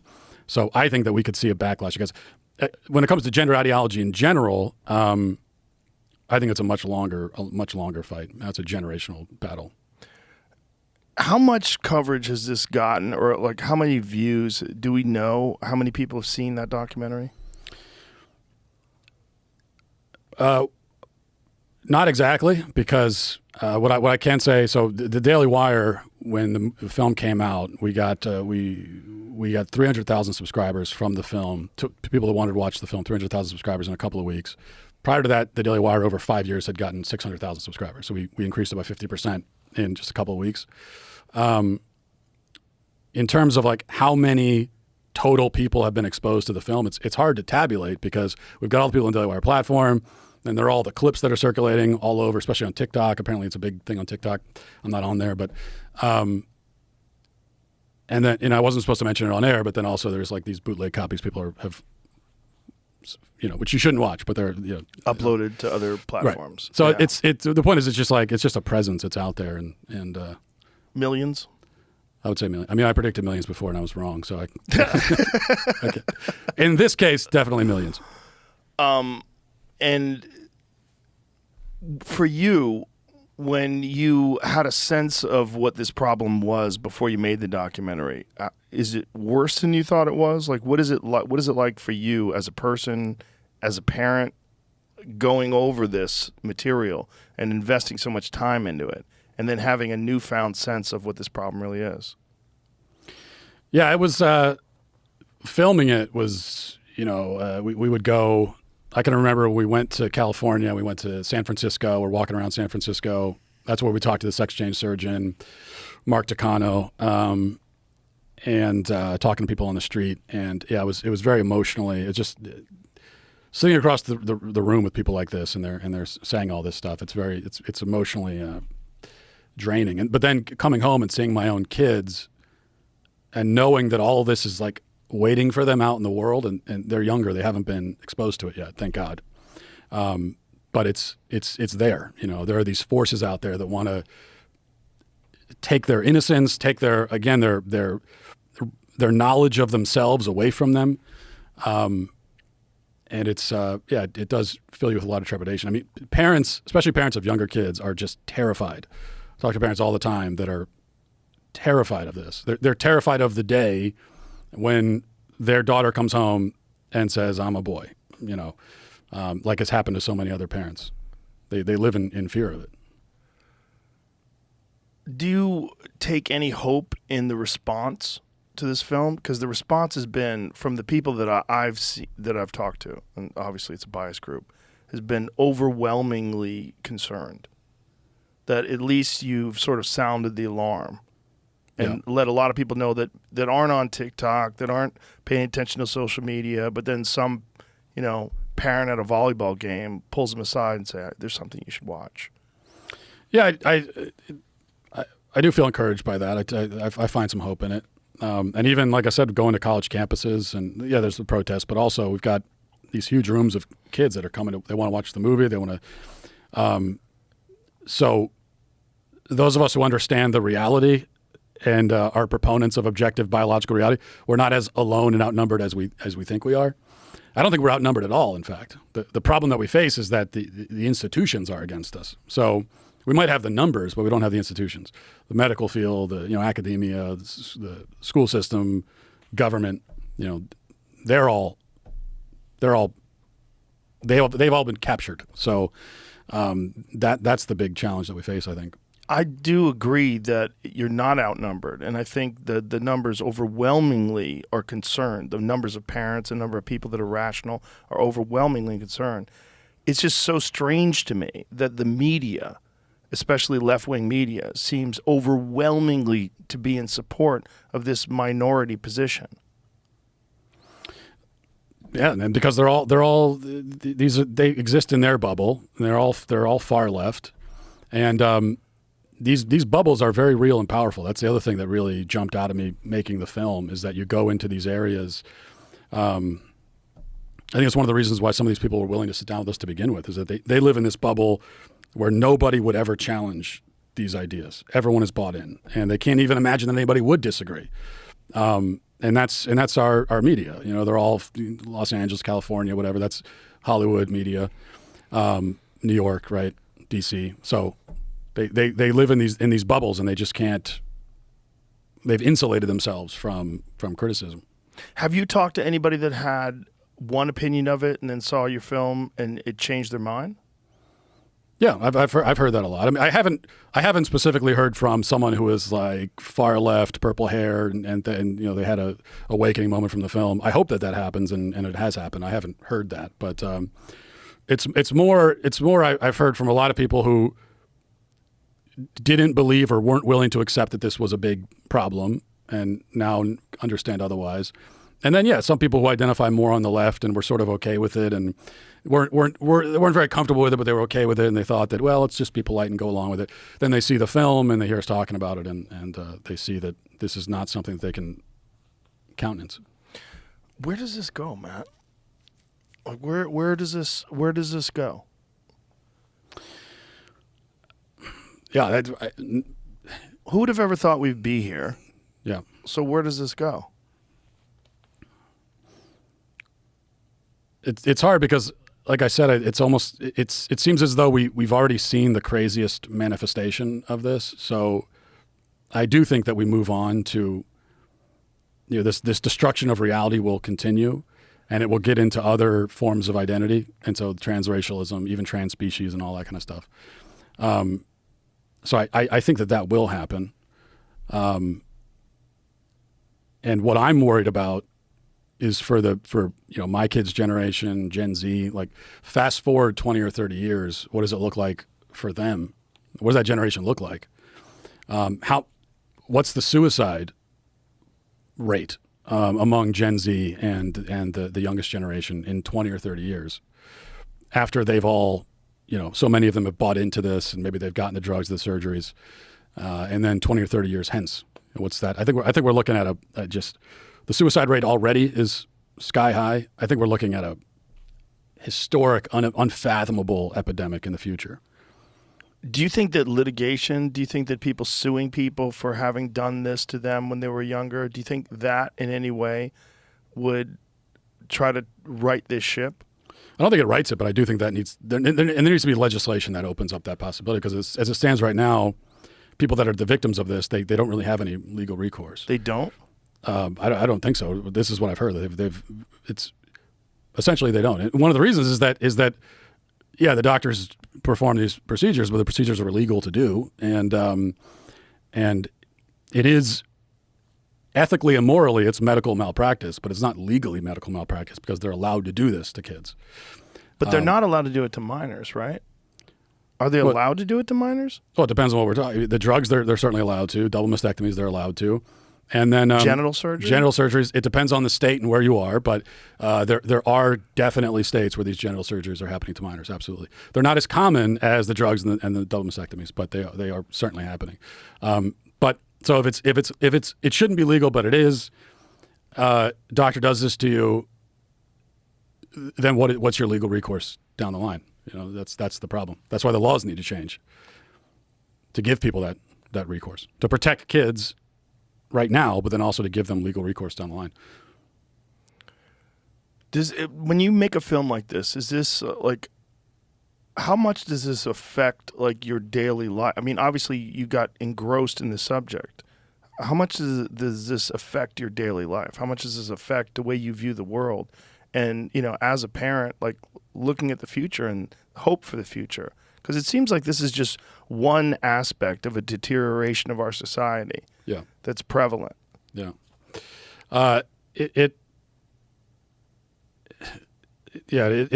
I don't want to say despairing. You don't want to be despairing, because despairing is you've given up hope. And, right. And then what's the point? What's the point of even talking about it at that point? So I'm not despairing, but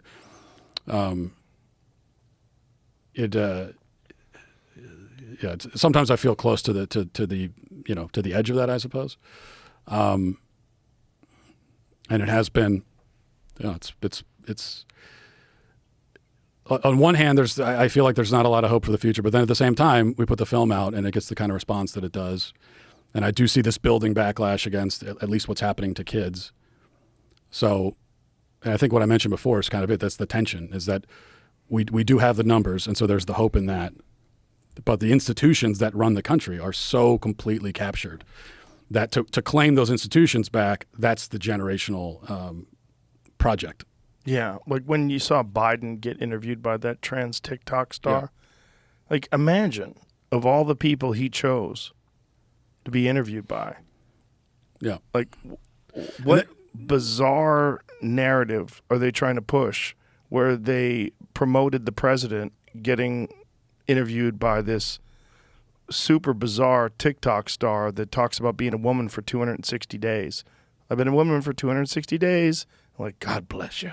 Yeah. And meanwhile, Biden doesn't believe any of this stuff. I mean, he's 80 years old. He lived the first 70 years of his life, and nobody was questioning whether men are men or women are women. Like for the first 70 years of his life, men used the men's restroom, and men were men and women were women. And then I'm supposed to believe that at the age of 70, he had this awakening moment and realized that everything he thought he knew about biological sex is wrong. I don't believe it. I would love if somebody would ask him that. It just highlights the mercenary nature of politicians. I would love for someone to ask him, Mr. President, you decided relatively recently in your life that women have penises. What made you decide that? How did you have this conversion experience? Like, what was your road to Damascus moment when you realized that women have penises? That would be a hilarious clip. I would watch him stammer through that. Yeah. I would love for someone to ask that question, but they're not going to ask it. And then, Dylan Mulvaney's in the White House, and this is how infuriating it must be to be a woman, is that Dylan Mulvaney is a dude, and then decides one day I'm going to become a man, and 45 seconds later, he's got corporate sponsorships, he's got brands lining up to do commercials with him. He's speaking at women's summits, and he's speaking to the President of the United States in the White House. And meanwhile, there are all these women who are actual women, and they've been women forever. And they're sitting there like, well, if you want a woman to talk to you, like I'm here. Dave Chappelle has a great joke about Caitlyn Jenner becoming Woman of the Year. Yeah. Have you seen that bit? Yeah, right. Yeah, and Eminem. And 15 seconds later, right. Yeah. Look at this Rachel Levine thing. Like, this is the first 4-star admiral that's a woman. And they even said female 4-star admiral. Like, what? You're not even saying woman anymore. Now you're using biological terms. Yeah, that's the sleight of hand trick that they pulled that not enough people have noticed. But because for so long they said, well, sex and gender are two different things. Sex is your biological nature, and then gender is your your identity. feeling, your perception of yourself. But now recently they've started using the terms interchangeably. And Rachel Levine is a female. So they have, after spending decades saying, don't conflate sex and gender, that's exactly what they're doing now. They've made the terms interchangeable, which is why we should just get rid of the term gender entirely. We don't need it. All you need is sex, male and female. Gender, words, that comes from language. Like, words have gender, People don't, we don't need that because we already have sex to describe ourselves. I think it's fascinating, too, the wholesale rejection of this in the Latino community. Like, especially that term Latinx. Like, they're like, no. Like, the entire language is formulated on female and male. Like, that like A's and O's. Like, it's been there forever. Yeah, this is white liberals who are trying to colonize. They accuse the other, they're always using the word colonization, calling us colonizers, but this is actual colonization of language that they're attempting by going to Spanish-speaking people and say, you have to completely fundamentally alter your entire language because I don't like it. And I don't even speak Spanish. I don't like it. You have to change it. And of course they're going to reject it. But again, that's when you get outside of the white liberal Western bubble, you don't have to go that far outside of it. But once you do, you find that these are people who just don't have these fundamental, presuppositions that we have here. So for them, it just doesn't make any sense. For us, we've grown up with a lot of these ideas, like the idea that sex and gender are two different things. Like maybe we weren't very aware of it, but it was just kind of floating, out there, these ideas, and we've absorbed them whether we know it or not. And so there are claims that the gender ideologues make that don't make any sense. But at first, to a lot of people, it seems like they do. It just seems like intuitively it makes sense because they've grown up in this culture where these ideas are out there. But you go to cultures where these ideas don't exist at all, and you start talking about this, it reveals the total absurdity of it. It's absolute nonsense. How did you get involved in being a social commentator? Like, what was your path? Well, you started off in radio? Yeah, I was just small market radio for, I don't know, eight years or so. And then I just started blogging. I started a website, a blog, and I was just writing my random thoughts on anything. And I managed to gather a following relatively quickly. And this was back when, on social media, it was like the Wild West days, and you could actually access, you build a following, you could actually access your whole following, and you could basically say whatever you want. You weren't going to get kicked off. So I was able to take advantage of that and But then once I saw them closing all of that off, and you build your Facebook following, but you post something, and they'll only show it to like 0.1% of your followers or whatever. At that point, it became clear that I need to do this independently is not feasible. So I went over and worked for The Blaze, which is Glenn Beck's outfit, for a few years, and then ended up with the Daily Wire. Did you have any inkling of where this was? I mean, like, initially when you were first on social media, everybody sort of assumed that you're going to have these competing ideologies. You're going to have people on the right and people on the left, and they're going to have disputes, and they're going to mock each other and memes, and it was seemingly, how it was for a while until it seemed like Donald Trump. When Donald Trump came along, then people realized, like, hey, this is a real problem. These ideologies can actually promote a president, and this guy can get into office. We're opposed to him. We have to do everything we can to stop this from happening. And one of the ways to stop it from happening is to sort of marginalize or silence right-wing voices online. Mm-hmm. But what that does is hardens people to this notion that there is a conspiracy against them, and that there is censorship, and that there is an ideology that's overwhelmingly supported by the media that a large percentage of the population is opposed to. Yeah. And that rational, reasonable discourse amongst people with differing ideas is discouraged, which is fucking dangerous.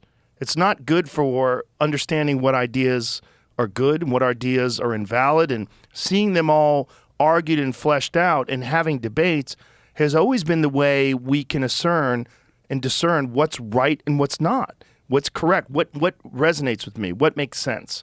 Who makes a more valid, logical argument? Yeah. That's one of the more disturbing aspects of controlled tech, of tech being censored. And one of the reasons why I have great hope in Elon Musk taking over Twitter. Because I think, Elon has famously stated that he's a free speech absolutist. And he believes that people should be able to have differing opinions, speak civilly about these differing opinions, and do it in an open forum. Yeah. Yeah, I think you're right that Donald Trump was a turning point, because that was something that, from the perspective of the powerful elites, that's not supposed to happen. He's not supposed to become president. And that was allowed to happen, and he used social media largely to do it, bypassing traditional media and just going right to people to the people, essentially. And they said, well, we can't allow this to happen anymore. So then they decided to shut it down. I also think that they realized that, you can try to control people by telling them what they can and can't do, punishing them if they do what they're not supposed to do, what you told them they can't do. You can control people that way, which is what, of course they do that. But then what's a more effective strategy is to control what people believe. Like, if you can get inside their heads and control what they think, then you don't need all the laws that tell them what not to do, because you already own them. So you can control their behavior that way. And that's what a lot of this stuff is with let's police misinformation or disinformation. We live in the information age. Like, we're all exposed every day to more information than probably the average person in 1800 was in a lifetime. And this is the world we live in. So if you can control that, control the information, control people are exposed to, manipulate what they think and what their beliefs are, then that's much more powerful than simply like passing laws and telling you what you can and can't do. Yeah, and that's why I think it's so important to have a neutral platform like Twitter, as opposed to all these other platforms that have emerged in response. They've emerged in response to the censorship of right-wing voices, because the problem is those become ideological bubbles for the right. Yeah. And even in those places, like I've heard on Truth Media, if you say disparaging things about January 6th, or say disparaging things about whether or not the vote was stolen, that you'll be censored, which is like, Jesus Christ, like, this is absolutely the wrong approach to this. Now you're going to encourage even more right-wing ideological thought bubble stereotype behavior, and you're not going to get the real logical debate, which is what's important. Yeah, because there's a lot of people that, this idea that there's people on the right and people on the left, and that's it. That's nonsense. There's many of these people share very similar ideas and very similar hopes for society and culture, and I think far more people are probably in the middle. They just They see something that's abhorrent on the left, and they go, I can't support Antifa. Or they see something that's horrible on the right, well, I can't support these people. And they have to find a team that they join. And you feel like this team is the good team, and they're going to lead the country in the right direction. And that team is fascist or racist or whatever it is. And if you're connected to that team, you have to buy wholesale all the other shit that's a part of that team. The only thing that's going to solve that is open debate and communication, where people get to really evolve their own ideas and see these ideas discussed. Yeah, I think most people are not very ideological in general. And that's one of the mistakes that Democrats have made going into the midterms is they don't understand that about people, and so they've made protecting quote unquote abortion rights one of their fundamental, like one of their central pieces of their campaign platform. But most people just don't care that much about abortion. From most people's perspective, it's an ideological issue. They don't care that much about it. And the assumption was, Roe v. Wade's overturned. It's going to mobilize voters to come out for Democrats. And it just hasn't, because most people see that and they kind of shrug their shoulders. And I say that as someone who, I do care about abortion. I think people should care about it. I care about it as a pro-lifer. But I also recognize as a pro-lifer, especially in the during the Roe v. Wade days, this was one of the obstacles that we encountered, was just like getting people to even care about this to begin with. And now the left is experiencing the same problem, and it's just because most people, what are the issues that they wake up in the morning thinking about? They think about, do they have enough money to put gas in the car? Do they think about their kids? They think about their families. Like, these are the things they think about. They don't wake up thinking about abortion rights or January 6th or, anything like that, or climate change. I think most of the people that are concerned about the future, they're concerned about the economy, and they're concerned about the environment. And that's one of the reasons why, environmental fear-mongering has taken this front and center stage with the left, because they want it to be the thing that people think about the most, and that this is you're thinking about the future of the world, and if you vote right, you're damning our country to destruction beyond our imagination. The oceans are going to boil, and we're all fucked. Yeah. Yeah, I mean, they think about those things. They also think about they think about their kids, and maybe this doesn't come through in some of the polls that people take. And when you poll voters and say, what are the issues that you care most about? It's economy is always number one, and that probably is true. But people don't think of their kids as a political issue, even though the left has turned it into that. But that's why this push to indoctrinate kids into gender ideology, to take away parental rights, the grooming of kids that goes on in the school system, the drag queen story, all that kind of stuff, that does mobilize voters. Even if they don't say it in a poll, it mobilizes voters, because it's your kid. You're going after their kids. This is what they care about most in the world. I think that mobilizes people too. How now, from you starting out initially writing this blog and developing a social media following, how have your thoughts and your view of the world, how has it evolved and changed?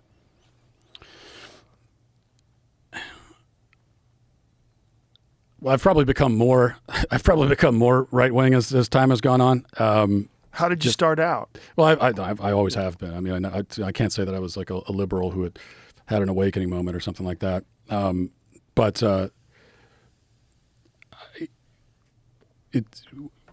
every year I see the kind of cultural decay get worse and worse and reach into other areas of life.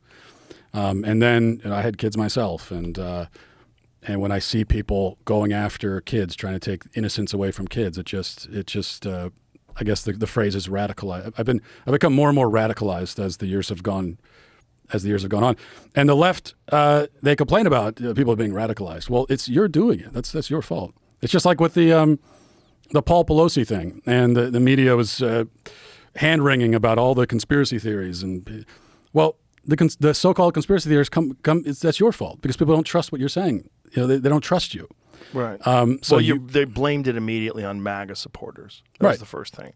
When it turns out this guy lives in this like weird sort of like household filled with free thinkers and BLM flags and pride flags. But he lived in a bus outside of a hippie commune with the BLM flags, and he was previously a nudist activist guy. But then they say he got into QAnon and all this kind of stuff. And I don't even know if that's true or not. But what I do know is like, this is just a crazy homeless guy, addicted. He's like this is a crazy homeless guy, and he's in San Francisco. So this is a crazy, violent homeless guy in San Francisco. This is not. You cannot blame Republicans for crime committed in San Francisco. It just doesn't make any sense. It's the chickens come home to roost. Right. I mean, attacking a politician who supported the very, or at least the home of a politician who supported the very ideas that have enforced that shit. Yeah. Yeah. A politician who has supported, to my view, the destruction of law and order has now been forced to confront some of the consequences of that. That's really the story there. Do you smoke cigars, Matt? I do, yeah. You want one? Sure. Let's go. Let me grab one.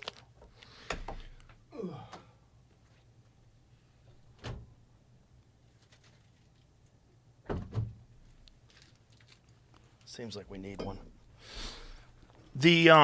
So the beginning of your career, when you first started doing this, were you more moderate? Were you like how old? You seem like you're in your 40s. How old are you? Wow. I'm 36. Are you? Yeah. Well, you seem mature. 36 is young. Yeah. So that's you grew up conservative. Was your family conservative? Yeah, I grew up. I have 5 brothers and sisters. I grew up in a Catholic house, still Catholic, and I went to public school. So I don't send my kids to public school largely because I went there myself. But I went in a kind of a liberal area, and we were always encouraged as kids to. And the situation wasn't nearly as bad then as it is now in public schools. But it was still, public school system was very hostile to people with conservative values. And so we were encouraged by my parents to stand up for our values. And we were always told that, like, if you get in trouble in school because you're standing up for yourself, you're not going to be in trouble at home. You know, if you're just causing trouble to cause trouble, you will be in trouble. But if you hear the teacher say something that isn't correct or that is, it's like propaganda, and you raise your hand and disagree with it, then we were encouraged to do that from a young age. So was it unusual for you to go into like political commentary? Was that something that was a natural course of progression for you? Yeah, it felt like the right thing to do. I don't have any other skills, so I don't know what else I was supposed to do. I think that's a lot of pundits. It's like we end up there partly because what else are we going to do with our lives? But did you have any idea, though, at any point in time, like the amount of reach that you would eventually have? Like, when is this beyond your imagination? I mean, you're a very popular online right-wing commentator. I suppose it was. I mean, and I think the film, that's one of the effects of the film. I've noticed a change just in my own life just since the film came out. How so? Well, even things like how often I get stopped in public. It's not, I mean, I'm not to Joe Rogan level, but all the time I stop people in public who recognize me from the film. And I think some of that is like when you're in the conservative media space, it's important, I think, because that's where I am, and you have access to a lot of people. But if you kind of stay in there, that's its own bubble. So What Is a Woman was something that was able to kind of reach outside of that. And so I've certainly noticed that. And so when you first started doing social commentary, like what were the issues that were concerning you? I've always been a life, marriage, and family guy. That's always what I've cared about. The pro-life thing. Yeah, pro-life, marriage, and the gender thing. I mean, I for at least 7 or 8 years now, I've been on that. I've been on that, for almost as long as I've been doing this on any kind of national level. And what was your initial pull to that? Like, what drew you into that? To the gender stuff? Yeah. It was the Bruce Jenner moment. And again, it wasn't just that it happened and that the media celebrated and all that and Woman of the Year. It wasn't just that. It was that I noticed it seemed like people on the right, conservatives, were going along with it, were willing to accept it. And that's what scared me. And so I've always seen it as the left's overall project as they wage this assault on life, marriage, and gender now. It's kind of the 3-pronged approach. I wrote a book back in, I don't know, it's like 2016, called The Unholy Trinity, about their three-pronged assault on life, marriage, and gender, redefining all three of these things, which are fundamental pillars of human society. And so if you can redefine those and tear those down, then you've won. You've captured the culture. Have you taken a lot of time to think about like what causes people to have these fundamental beliefs? And I mean, I'm of the opinion that most people sort of subscribe to a predetermined pattern of thinking and behavior that either they see around them that's reinforced or that resonates with them because of their family and their upbringing. Like, what causes people to be so rigid in their ideologies that they're willing to subscribe wholesale to this idea that children can determine their gender at 5 years old and that a life isn't a life until it's out of the vagina, including at 9 months old? Like, have you thought about that a lot? Yeah, I think, well, a lot of it is the environment you grew up in, and you grew up around these ideas. And if you went to public school, I mean, kids today especially, you go to public school and you're there for 6 hours a day, 5 days a week, 9 months a year for 12 or 13 years. And that's the culture there. And then the kid leaves, but they don't actually escape that culture because now they're on their phone and they're just in that cloud all the time. And they're in a world where all these ideas are just assumed. You don't even question them. And especially if you can introduce, kids at a very young age, they don't even have the mental capacity to distinguish between fantasy and reality. They don't really have the capacity to be truly skeptical about something. Skepticism is a skill that you learn as you get older. They don't have that, so they'll just accept whatever you tell them. There's a reason why if you tell a 4-year-old that there's a fat man flying through the sky comes down the chimney, they just believe it. Like they might have a few questions, but the questions are all about the details about this fat guy. The questions aren't questioning the basic premise that you've presented to them. So if you can get to kids that young, then there's a good chance you'll have them forever, because this is just built into their minds. And this is one of the reasons why the left, this is why they were so upset about the so-called Don't Say Gay bill in Florida, which of course there was no such bill, but and all that bill was saying is don't talk to kids about this before third grade. Yeah. And they treated that like some sort of apocalyptic scenario because they need to get to the kids before. They want to get to the kids in kindergarten when they're the most vulnerable. And you can just tell them anything and they'll believe it. And they'll probably, and for a lot of people, they just keep believing it. Most people never stop to analyze the beliefs that they've always held in their heads. Like no matter wherever you're on the spectrum, that's most people. You never stop and really scrutinize your own beliefs that you've always had. It seems to me that the only thing that stops that is they're confronted by the realities of achieving things in the modern world. And that, just getting responsibility, working, making your way through life, those are the things that sort of turn people into having a more conservative mindset. I would hope so, and that's the assumption that I've always had. I think a lot of us had is that you hear about the college snowflakes, and once they get out into the real world, right? But they'll have a now the real world is kind of snowflakeified. Exactly, because we forgot that. Well, they're the ones who are going to determine what the real world says. I mean, they don't get to determine reality, but we're gonna be in a country that they are running, that they are reshaping, and so.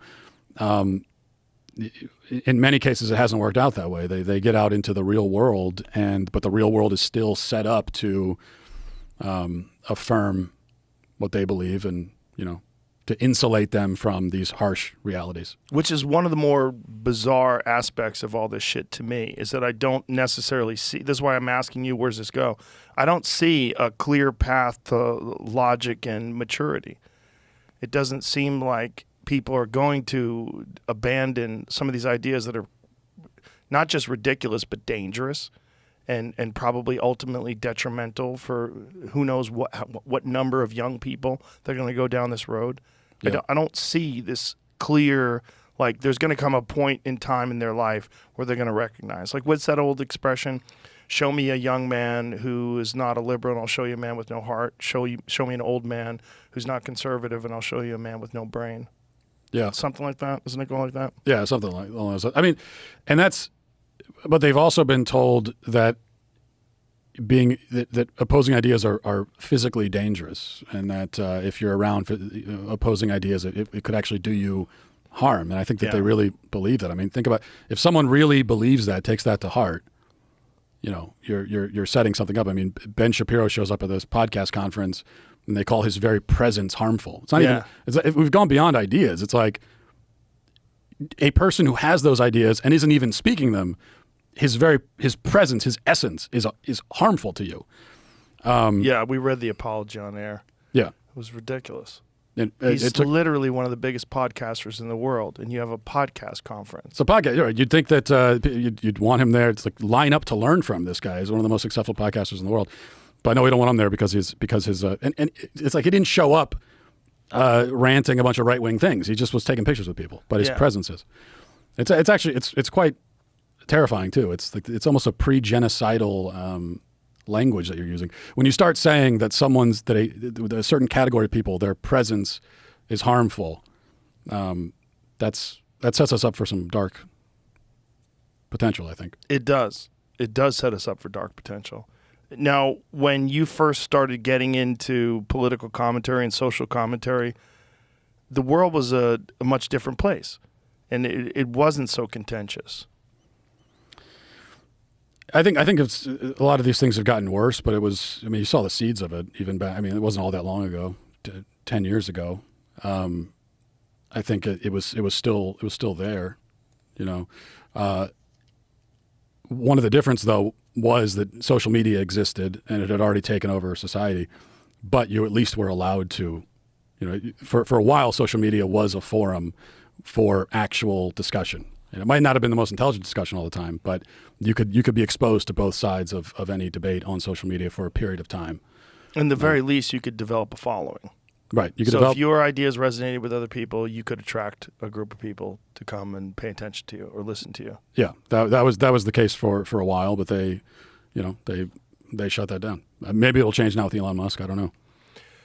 Yeah, I don't think it's going to change with those other platforms. Not anytime soon, unless someone like Peter Thiel buys YouTube. I mean, I just don't think it's going to change. And even with Elon Musk, I think it's great that he took over Twitter, but it's also it remains to be seen what effect that's going to have. Right. Because it's not just one guy. This is an institution with thousands of people, and if the whole institution is still against you, even at the top, it can be. We saw it with Donald Trump. I mean, he was president, but the whole federal government apparatus was against him. And so there's not a lot that can be accomplished. And what little you can accomplish can get erased immediately, which is what happened to Trump. The only thing they couldn't take away was the Supreme Court justice. I mean, they'd like to, but they couldn't do that yet. And at a smaller scale, I think it's the same thing kind of with Twitter. Is that, so you got a guy who's rational at the top of the food chain there, but he's sitting atop this pyramid of, leftist radicals. So how much change can actually be made? I don't know. We'll see. Well, one of the more interesting things about a film like yours coming out onto the Daily Wire is that people would subscribe to the Daily Wire and at least potentially be exposed to other ideas that way. That if you got to assume that the sheer numbers of people that watch your documentary, some of them have to be liberal, and that might at least expose them to other ideas that they're getting suppressed from in other places. Yeah, I mean, we hope so. And there certainly have been plenty of people who are not dyed-in-the-wool right-wing Republicans who've seen the movie and appreciated it. Which, by the way, I'm supposed to mention, if you go to whatiswoman.com, we just decided we're going to make the first 15 minutes of it free. So you can kind of get, you can go check it out. You can see 15 minutes of the film and decide if it's... It'll whet your outrage. Yeah. Decide if it's something you want to subscribe to watch. I think hopefully you will, though. So Daily Wire as an enterprise started because of the suppression of conservative ideas online. Is that why they decided to have this network? I don't think it was just that. I mean, it started as basically a conservative kind of news site, which is a political site, which there's still a lot of that. But one thing that we talk about the Daily Wire is wanting to build an actual cultural institution on the right, which doesn't exist right now. You find that all over on the left, right? They've got a bunch of them, but there really isn't that on the right. The only thing that could make a case for itself will be Fox News, but I think even for Fox News, the reach. I mean, they reach a lot of people, but it's Fox News, and it's seen a certain way, and so its ability to impact the culture, I think, is somewhat limited because of that. But with the Daily Wire, the desire is to build an actual culture institution that can reach into all these different areas of culture, and make an impact that way. So, with fictional films as well. With fictional films, I mean, the Daily. What is a Woman is it's a documentary. It obviously has a point of view. I'm not out there in the film preaching that point of view, but I as the person behind the film, I had a point of view that I wanted to get across. A lot of the other films that the Daily Wire has made, though, especially the fictional films, there isn't like a political point of view. It's just it's supposed to simply be entertainment without the political stuff, which I think is a lot of people miss that back when you could find those kinds of movies, which are increasingly hard to find. Do you have friends that are liberals? I do, not as many as I used to have. They kind of drop off as time goes on. Have you had disputes with any of your people that used to be liberal friends? They generally they won't come back around and say anything to me. They'll just like I realize, I haven't talked to that guy in a year. Growing up, especially, like I said, I grew up in a liberal area, so I had plenty of friends that were liberal. We get into Where'd you grow up? Baltimore, not the city, but outside of Baltimore. And we would have knockdown, drag out type arguments and that sort of thing, which was allowed back then. Not as much now, though, I guess. And so when you did grow up with these kind of people, did you ever imagine that there'd be this kind of a divide in this country? Because when I was a kid, I had, there was plenty of people that were conservative and liberal. Even my parents had friends that were conservative. My parents were liberal. Now you don't see a lot of reasonable discussion. Like, people seem to have shored off into their own camps. Yeah, I actually think people say that, we're headed for a civil war and all that. And I don't think that we are headed for a civil war, because the situation in our country is very different now than it was in 1860 in a lot of ways. And in one way is that the divide is not as explicitly geographical. I mean, there is a geographical component to it, but you can't just split it down the middle, right? Everything's mingled together. So I don't know if we have we really have the atmosphere for a real civil war. But I do think that our country is probably more divided now than it was in the Civil War, because there's this vast chasm that separates one side from the other. There are no shared beliefs. There are no shared values at all, at least from the two ends of the political spectrum. It's not even a spectrum anymore, because there is this severing down the middle of it. Do you think that's by design? Yeah, I mean, I think it's by design. It makes it impossible to have a conversation. That's one of the reasons why political debates are so fruitless often, is because in order to have a constructive conversation with someone, or even a constructive debate, you have to have some shared frame of reference that you're both referring back to. And if you don't have that, then what are you talking about? And that's one of the reasons why, I can sit around in a room with other conservatives and have really passionate debates that feel productive, because we agree on the fundamental stuff, but now we're just arguing about some of the details, some of the things that you build on top of the foundation. But when you don't even share the foundation, then there's nowhere to go. You reach this impasse, like I did in What Is a Woman. You eventually come back to, well, what is truth? How do we know if there's a truth? Well, once the conversation devolves into that, there's nowhere to go from there. Well, when you get away from gender, what are the other gigantic divides that you see that are impassable? All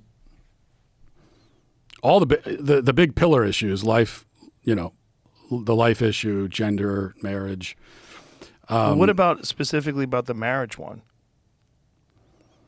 Well, do you believe that marriage, is marriage fundamentally a procreative male and female union, or not? There's not really much of a compromise position there. There's not a compromise in gay men that want to be married. They're in love and they want to formalize their bond so they could see their partner if there's a medical emergency or if there's a death where you assign assets to your loved ones. Well, that's not a compromise on the fundamental definition of marriage, because that's the question that lies underneath all of this. Well, marriage is a legal union between people who love each other, right? Isn't that what it is? And for what purpose? Like, why do we need a union? Why? Because they want it to be solidified. What? They want it to be carved in stone. They want to say, this is not just a person that I love. This is my life partner. Right, but why, as a society, why do we need to solidify or make official a union between people who love each other? Like, if you're with someone you love them, then why isn't that? Why do we? What purpose does marriage actually serve in society? What is it doing for society? But it's not necessarily for society. It's for the individual's comfort. If two people decide to stay together and have children and don't ever get married, that's okay too. I mean, we don't have a law against that. So if two people decide that they want to be joined in union and they want it to be legal, they want to really commit. I'm committing so hard, I'm going to bring lawyers involved and we're going to sign papers and we're going to go over the terms of this. Mm-hmm. But I don't think it is just personal. It is a public. It is also a public institution. Sure, that's what we're talking about. You want the public to recognize this. If it was just personal, then we wouldn't even be having the conversation, because people are loving whoever they're loving, and that's it. There's no way to control that, and it is what it is. But what if any negative aspects would there be to people doing that if they're gay? Well, the issue is that, from my perspective and from the perspective of most human societies that have existed in history, is that marriage is the context in which the procreative union occurs. Marriage is the foundation for the family. It's something that is reserved for that, because the male-female union has this capacity to create life, whereas no other union has that capacity. And so it is a different kind of thing. And it makes sense to call it something different. It's like if human society were to collapse overnight and we all woke up with an amnesia and didn't remember anything about what happened before, and we're rebuilding society from scratch, and we look around and we see that, there are some couplings over here that have this weird habit of creating people, and there are other couplings where there are no people being created, we would probably call that something different. It's a different kind of thing. It's also more important to society. Like, society needs that. You're going to keep society going because you're creating people, and that's what marriage was. It was the context for that procreative union. But what about gay couples who get surrogate parents to carry their children or who adopt children? That's very common. Yeah, it's common, but that's not the union itself is not creating the child. But it's a man-made institution. We've decided that we should involve the law and to join a male and a female who create a family. Like, why would that be mutually exclusive? Why would that not apply to a gay couple? Well, again, part of it is it's a matter of definitions. So it's a little bit like the what is a woman question. It's like, what is marriage? I mean, I But doesn't that seem like an easier one? Like, two people who love each other. This is my life partner. This is the person I want to be with to the day I die. Let's get married. Everybody is happy. Everybody celebrates. Why just two people? Why just two people? Well, I don't know. Why only two people with heterosexuals? Because that's not always the case. Well, because only two people can create another person, No, you can have another person involved, and they can have your kid too. I mean, isn't that what the Mormons did? Yeah, but only two people can actually create two people at a time. Right. Right. Exactly. Okay. And that's one of the reasons why I would also, if we want to call it heterosexual polygamy, I'm not a proponent of that, because, when two people create another person, the child that they've created now needs and deserves and has a right to be raised in a stable environment with a mom and a dad who are living together in the house. That's what we should endeavor as a society to provide every child. And children need they need both. A child needs a mom and a dad. That's the way nature has set it up, right? So even this, it's the idea of like, well, two men will raise a baby. So are we saying that the mom is not? The mom is disposable here, expendable? We don't need the mom? That's not what we're saying. We're saying, is it okay if two men raise a baby? Like if a single dad can raise a baby, a single dad's not required if the wife dies. He's not required to get married and provide his son with a stepmother. Yeah, he's not required. And Right. Of course, we wouldn't require that. But So what if that single dad decides after the mother's gone, you know what? All this time I've actually been gay, and really I want to marry a man. Now marries a man, still continues to raise the son. That's his son. Well, I think you can have single parent households, right? But in a single parent household, and the child can be raised by a single parent, and the child can turn out okay and have a great and fulfilling life. But it's going to be not because there's only one parent. It's in spite of that. That's a hurdle you have to get over. The child is still being deprived of something that is important. So to consign a child to that to begin with and say, well, we're going to give you two dads rather than a mom and a dad, because the child was there was a mom involved in creating the child, but she's not going to be anywhere in the picture.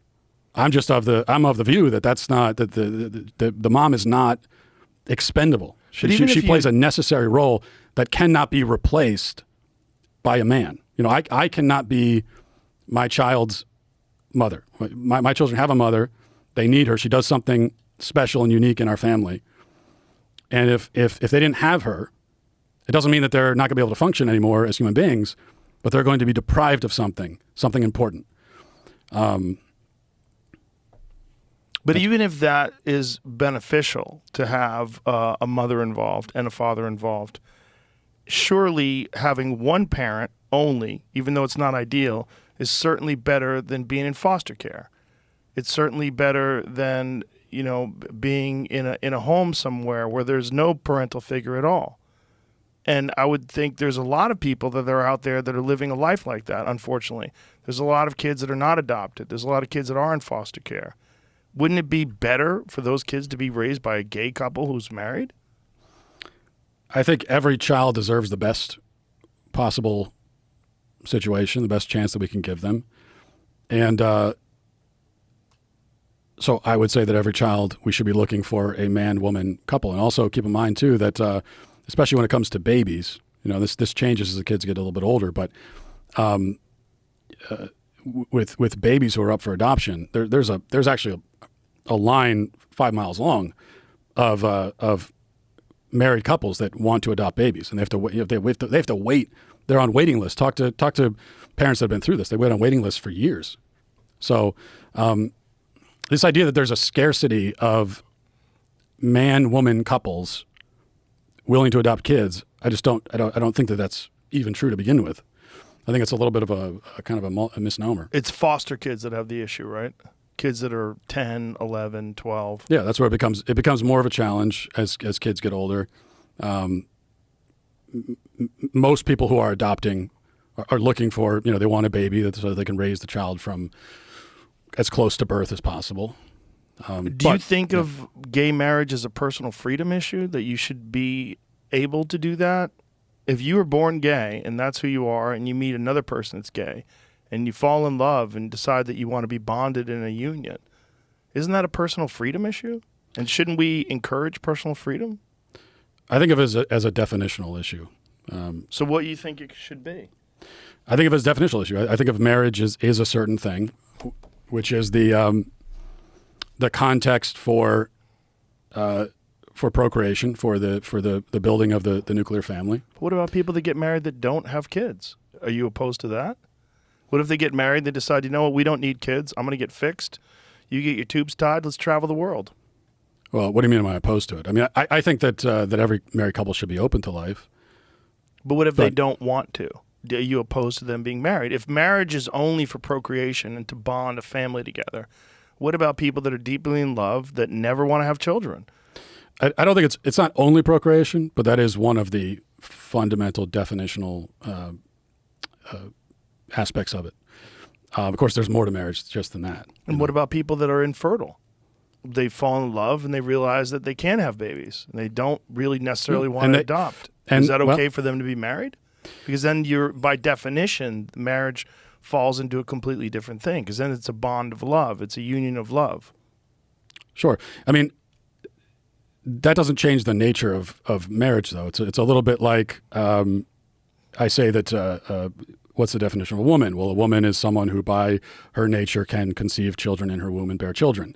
And then the response is always, well, what about women who are infertile? Does that destroy your definition of woman? And it doesn't, because it's still a woman's nature to bear children. Not every woman will, and there will be disease and infertility and old age and all these things that will preclude that. But it's still of her nature to do so. And I would say the same thing for marriage. I mean, it is natural in a marriage for procreation to occur. It's not always going to happen in reality, though. But that's still one of the natural functions of marriage. And married couples who can't conceive children, there are other ways to be parents, like adoption, for example. If they want to. Right. But if people want to be married and don't want to ever have children, are you opposed to them being married? Well, I'm not. I wouldn't advocate a law that would prevent it. But would it change the definition of what their marriage is to you because they don't want to have a family? They just want to have a loving bond? I think this would be a couple that is rejecting one of the fundamental aspects of marriage, and that they should be open to life. I would hope that in the future they would be, but isn't that just a personal choice? I mean, you can have a very fulfilling life if you just follow your pursuits and your dreams and your interests, and you find someone that shares those interests with you and you share time together. It's very fulfilling and loving. Yeah, it's a personal choice, and that I'm not advocating for like a law that says that you if you're married you have to have X number of kids. But then why are you opposed to two gay people doing that? Well, because again, it's not about choice. It's about what this institution, marriage is an institution, and what is it, and what purpose does it serve? And I do not agree with tearing down or changing this definition, especially because the people who have changed the definition haven't come up with a new one. So they say, well, that's not what marriage is. So for thousands of years, we said marriage is the procreative union. And then we had the other side who came along and said, well, it's not that. Okay, well then, like, what is it exactly? And I know you said, well, it's people who love each other. Two people love each other. Well, but then why two people? Why do they have to love each other? All these kinds of questions. You get into what if they're in the same family? What if brothers and sisters want to marry? And I know every time that comes up, the advocates for gay marriage will say, well, that's a slippery slope argument. That's a fallacious. But it's actually not. It's like we're trying to get to what do you even think this institution is now, since you've rejected out what we were saying it was. And I've never found a compelling definition. And any definition offered, it's like, well, what's even the point then? Why do we even need this now? I just don't see how a gay marriage in any way damages a straight marriage.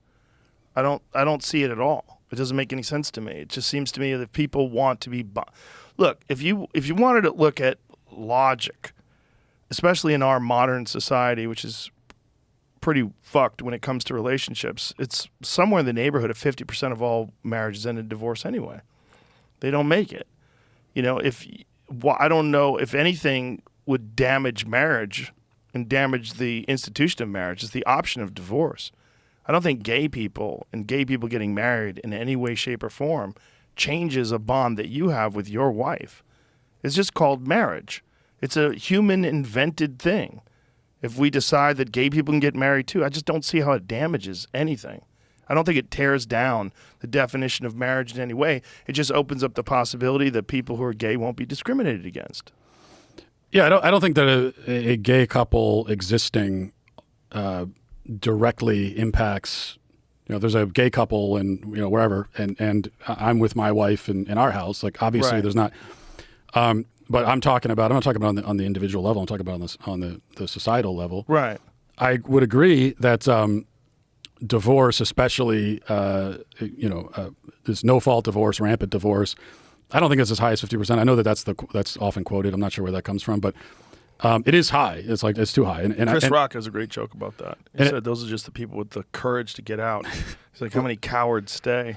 But it's also true that the advocates for what we call now traditional marriage, which I just call marriage, but the advocates for traditional marriage put themselves at a disadvantage by especially in the churches, like allowing this rampant divorce to occur. And then you've already sort of given up on some marriage is supposed to be monogamous and permanent, as well as procreative. Well, you've given up monogamy and permanence, and so now it's not. That's two of the three legs gone, and so now this assault was waged on the procreative part of it, and it was difficult to withstand it because the institution had already been weakened. So I agree with you there, but my answer to that is to try to reinforce what marriage is, not to just give up on it entirely. And I still think you're left with this question of, like, if marriage is not what I'm saying it is, then why do we even need it? What's the point? I mean, you're saying it's a man-made institution. Yes. But you're also, like, the way that you're presenting it, it's a totally meaningless institution. So No. you don't need it at all. No, it's not meaningless. It's because it means something to the people that get married. So it's just a subjective, symbolic thing. I mean, what? Yeah. So if you're Kind of what it is. Look, there's a massive responsibility when you're married and when you have children to keep your family together and you raise and keep everybody happy and healthy. And there's great reward to that. yeah. But it doesn't always work out. It's people change. People are fucked up. It doesn't always work. And so I don't think it should be outlawed because 50% of the people fall apart. Just like I don't think it has any effect whatsoever on a straight couple if a gay couple decides that they want to make it official. And that's what it is to them. It gives them a feeling that they're accepted and appreciated and that they're not discriminated against because they happen to be homosexual. So what you're articulating to me is the damage that's done by gay marriage to the institution of marriage. But how is it done? How is that in any way damaged straight people? Because we are making the institution meaningless. But it's not meaningless. Well, but you it's just very said- meaningful to the people that Right. have it. Subjective, symbolic, and it's about your own personal feelings. Isn't it, though? Well, no, I would say that it's not. It's Well, if it's not subjective and it's not symbolic, it then codifies and protects and gives a name to a thing that actually exists, which are man, woman couples creating people, creating babies. but not always. Right, but You that's still the nature of the union. So, But what are the percentage of people today that are married that don't have children? I bet it's pretty high amongst heterosexuals. probably, Is there something wrong with that? I think there is something wrong with that. I think there is something wrong with getting married and saying, oh, we're not going to have any kids at all. But why is there something wrong with that? If someone's personal choice, why is it wrong that two people are like, I am deeply committed to work and I don't want to sacrifice any of my career and I don't want to ruin a kid because I'm constantly at the office, but that's where I get deep satisfaction and that's what I'm focused on. And the woman says, that's great because I don't want children either. I really am attached to my interests in my career and what I like to do. That's not damaging your relationship with your wife and your family. I certainly don't think of it as a threat to my marriage or my family. Yeah, it is a personal choice. Right, but shouldn't people be allowed to make those personal choices? Like, isn't that a fundamental aspect of what it means to be American, to have that freedom? Well, right, yeah, but right now we're not talking about what people are allowed to do. I'm not saying Well, that. we're talking about marriage, gay marriage. Okay, we were just discussing straight couples who choose Straight not couples to have kids. choose. That's also a personal freedom issue, isn't it? Yeah, and I'm not saying that straight couples should be legally required to have kids, but I if you're asking me, do I think it's the right choice to just get married and choose not to have kids ever? I do not think that that's the right choice. It's their choice, but people can make choices that are wrong, and you can disagree. How is it wrong if they have a fulfilling and wonderful life together with that choice? If their thing is that they just want to have a bond between the two of them to just like take it to the next level, let everybody know like we are married.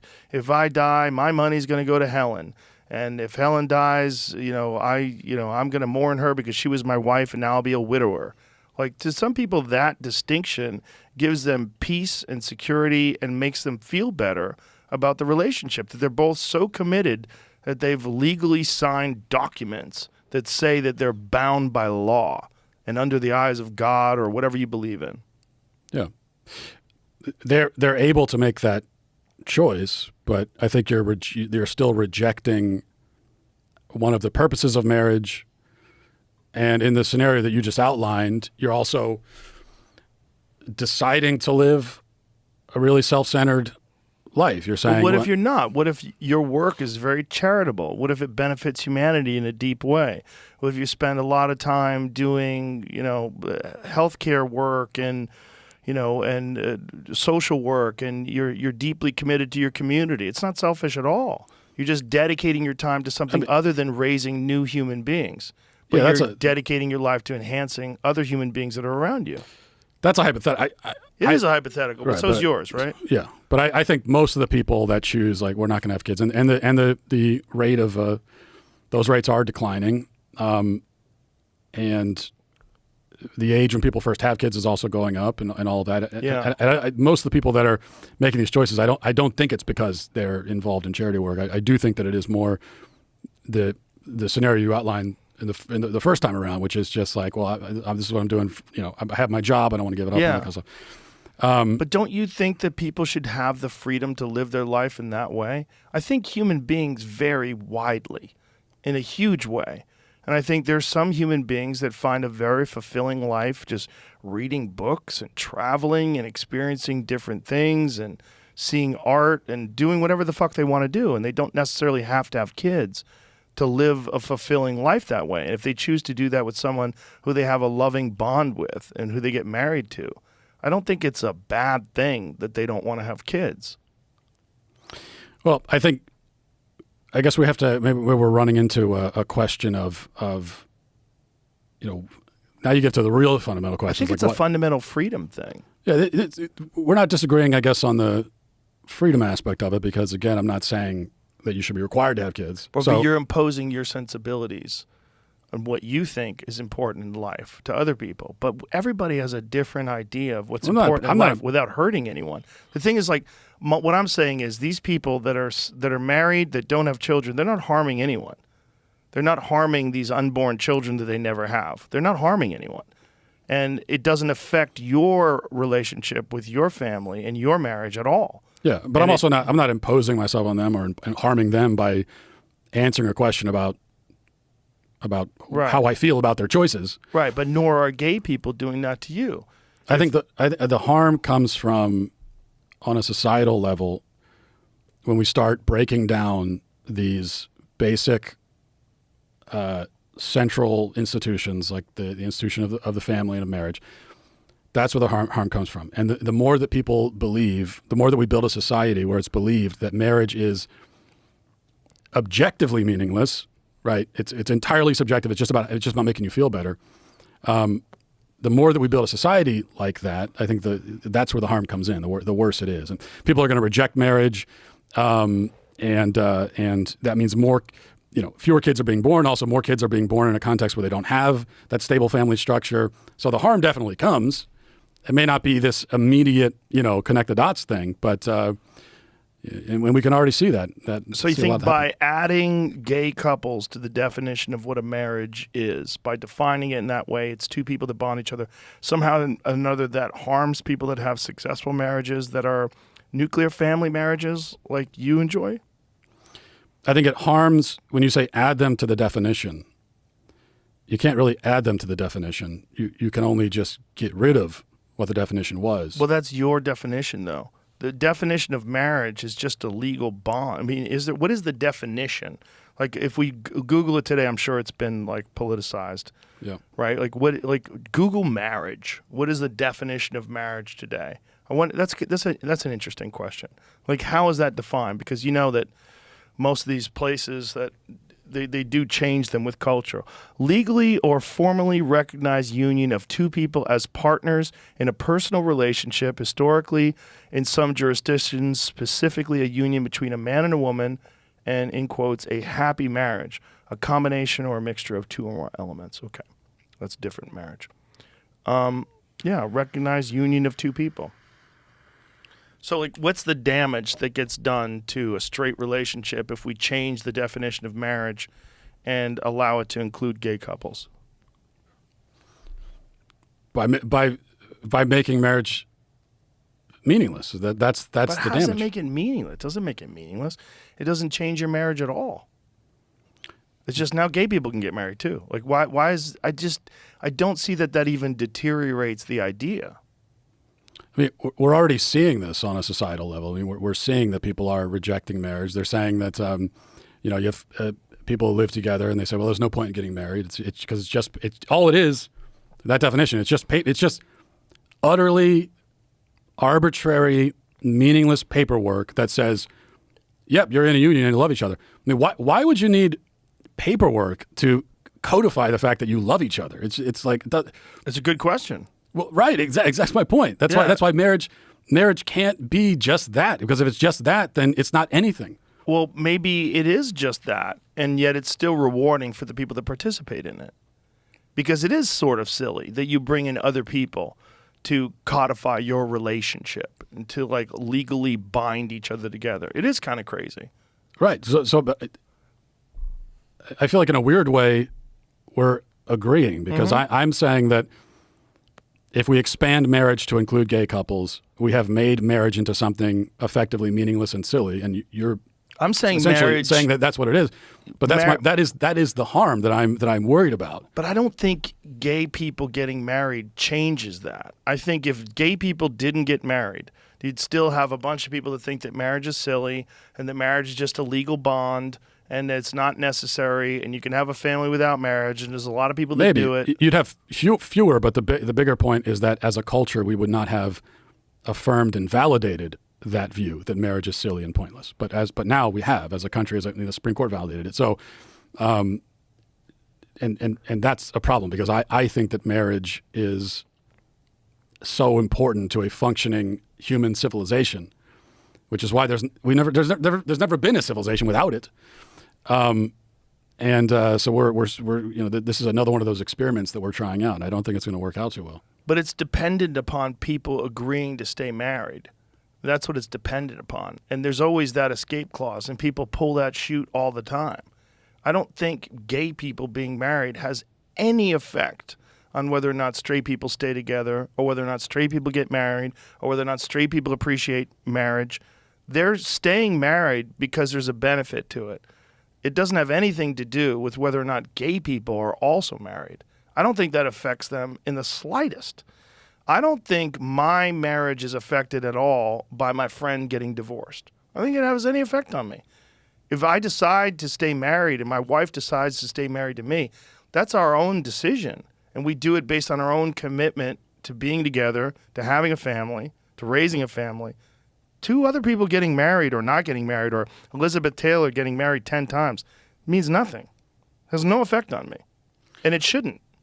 Yeah, when you're looking at it on the smallest, most individual level, you could say that, and at least if there is an effect, it's really hard to see. But that's why you have to expand the view a little bit. Have you talked to happy gay couples and about what it means to them to be married? Because it's significant.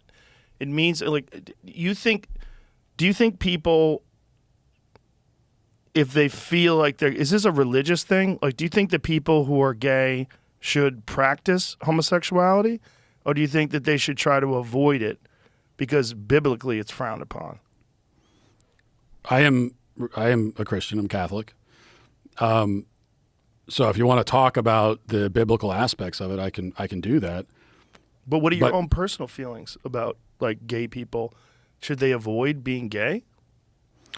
I believe in sexual morality. Is that the sexual act, properly ordered, belongs within the marital bond, which should be reserved for a man and a woman.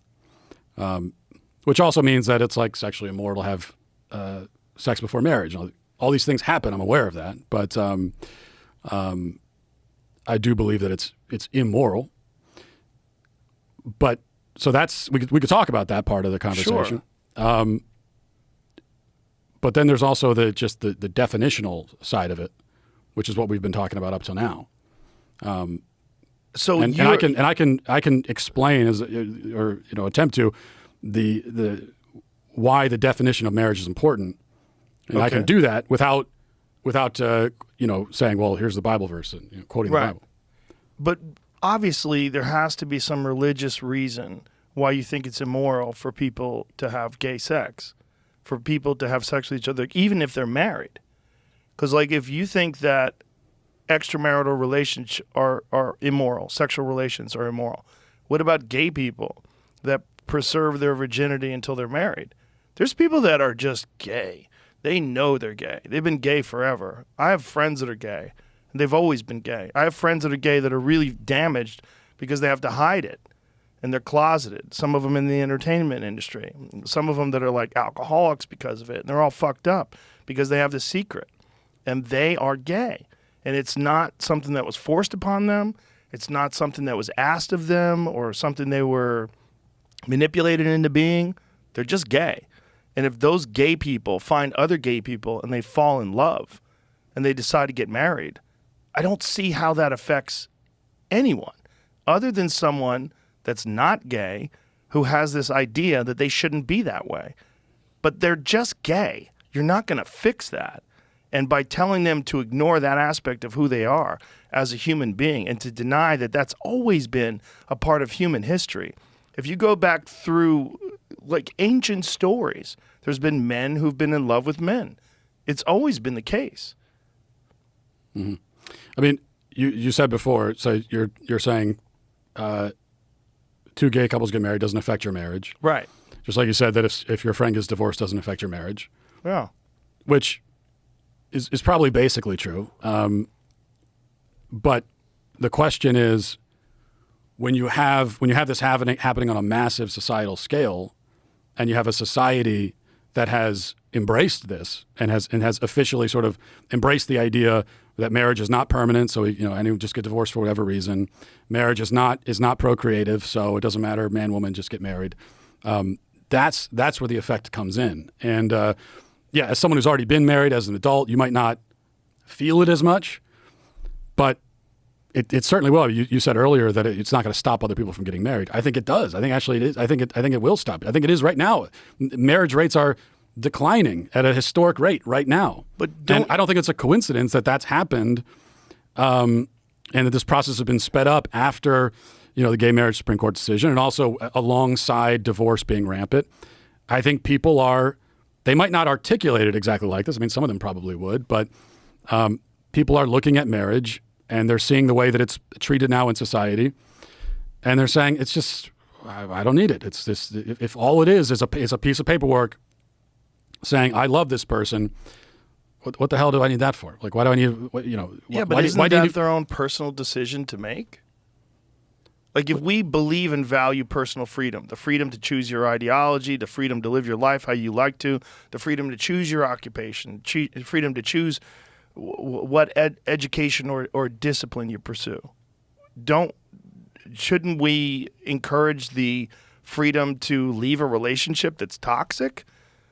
Like, if someone is married and they're married to someone and they don't grow together and they grow apart from each other and they resent each other and hate each other, why should they stay together? Just because they said it? I mean, isn't that ridiculous to assume that people are not going to change? You're talking about people that get married for 10, 15, 20 years. You're not the same person you were 20 years ago.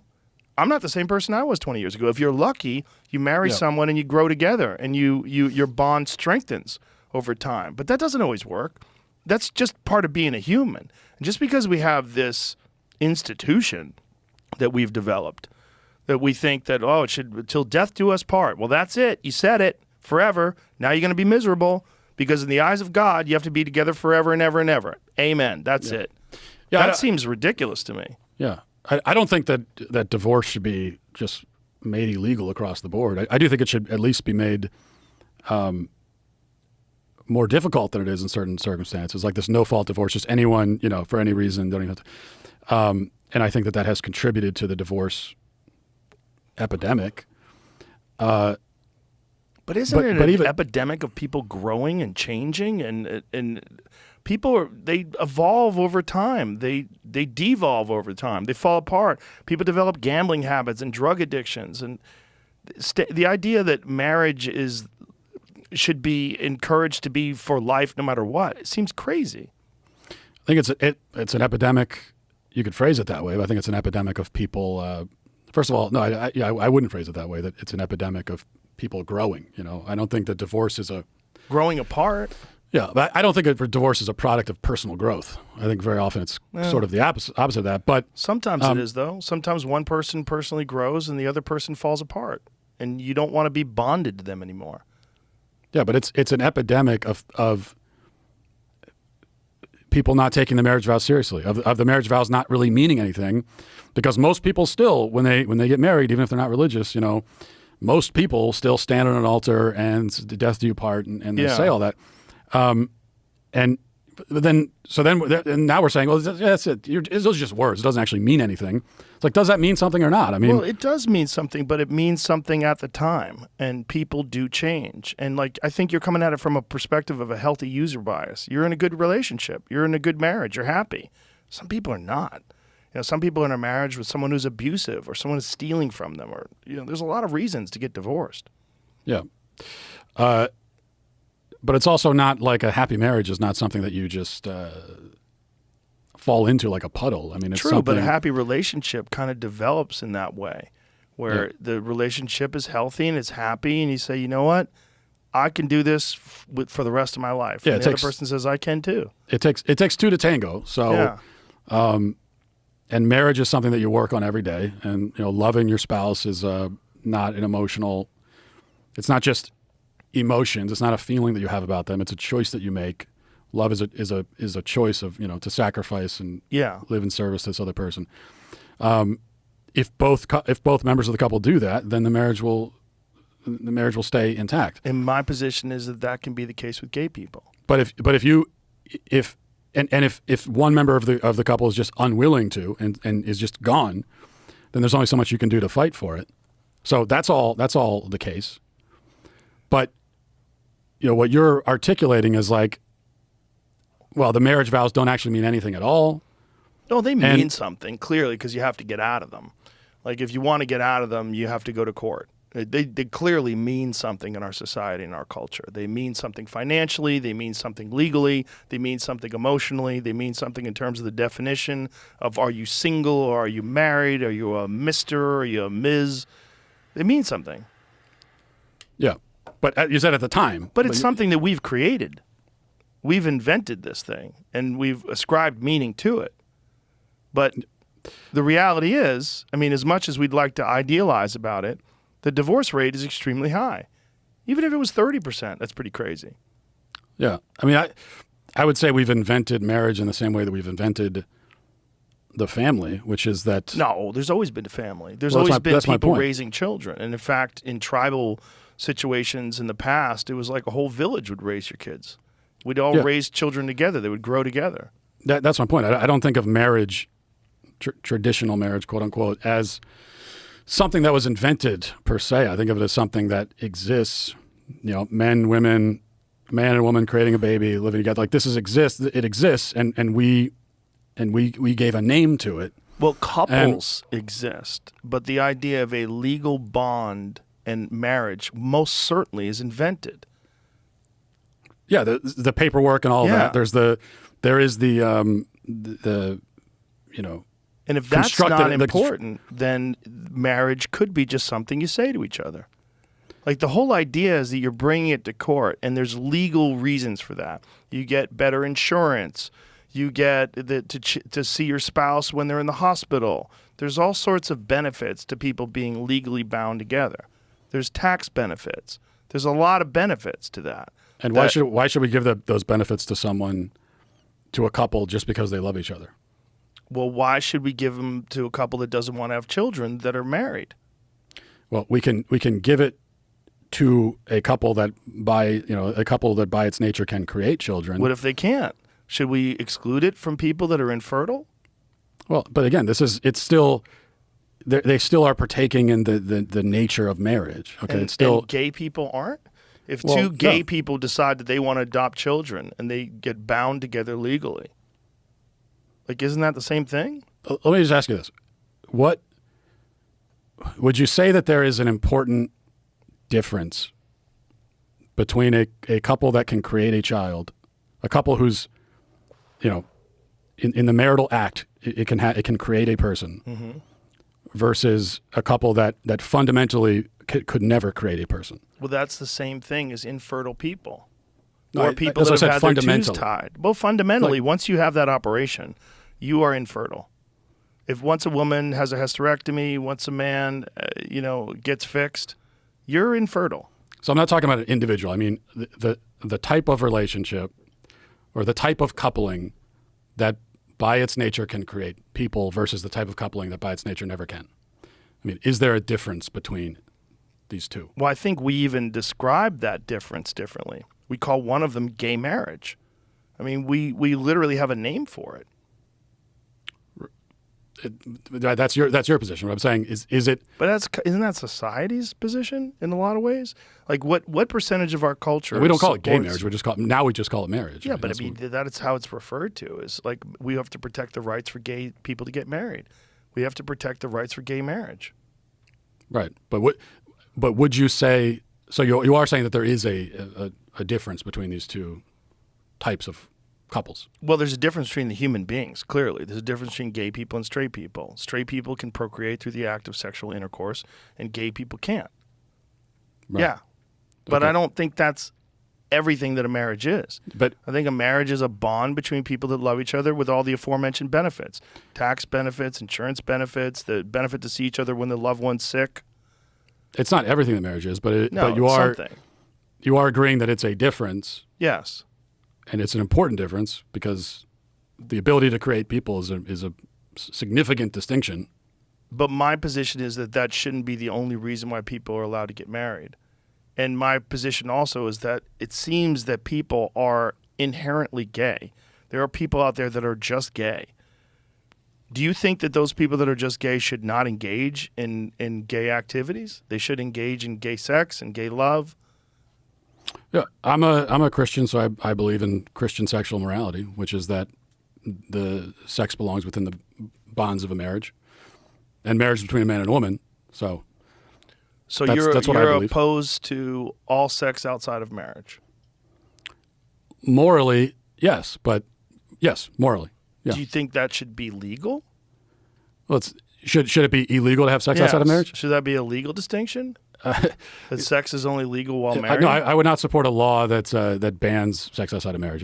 For one thing, it'd be impossible to enforce. Right.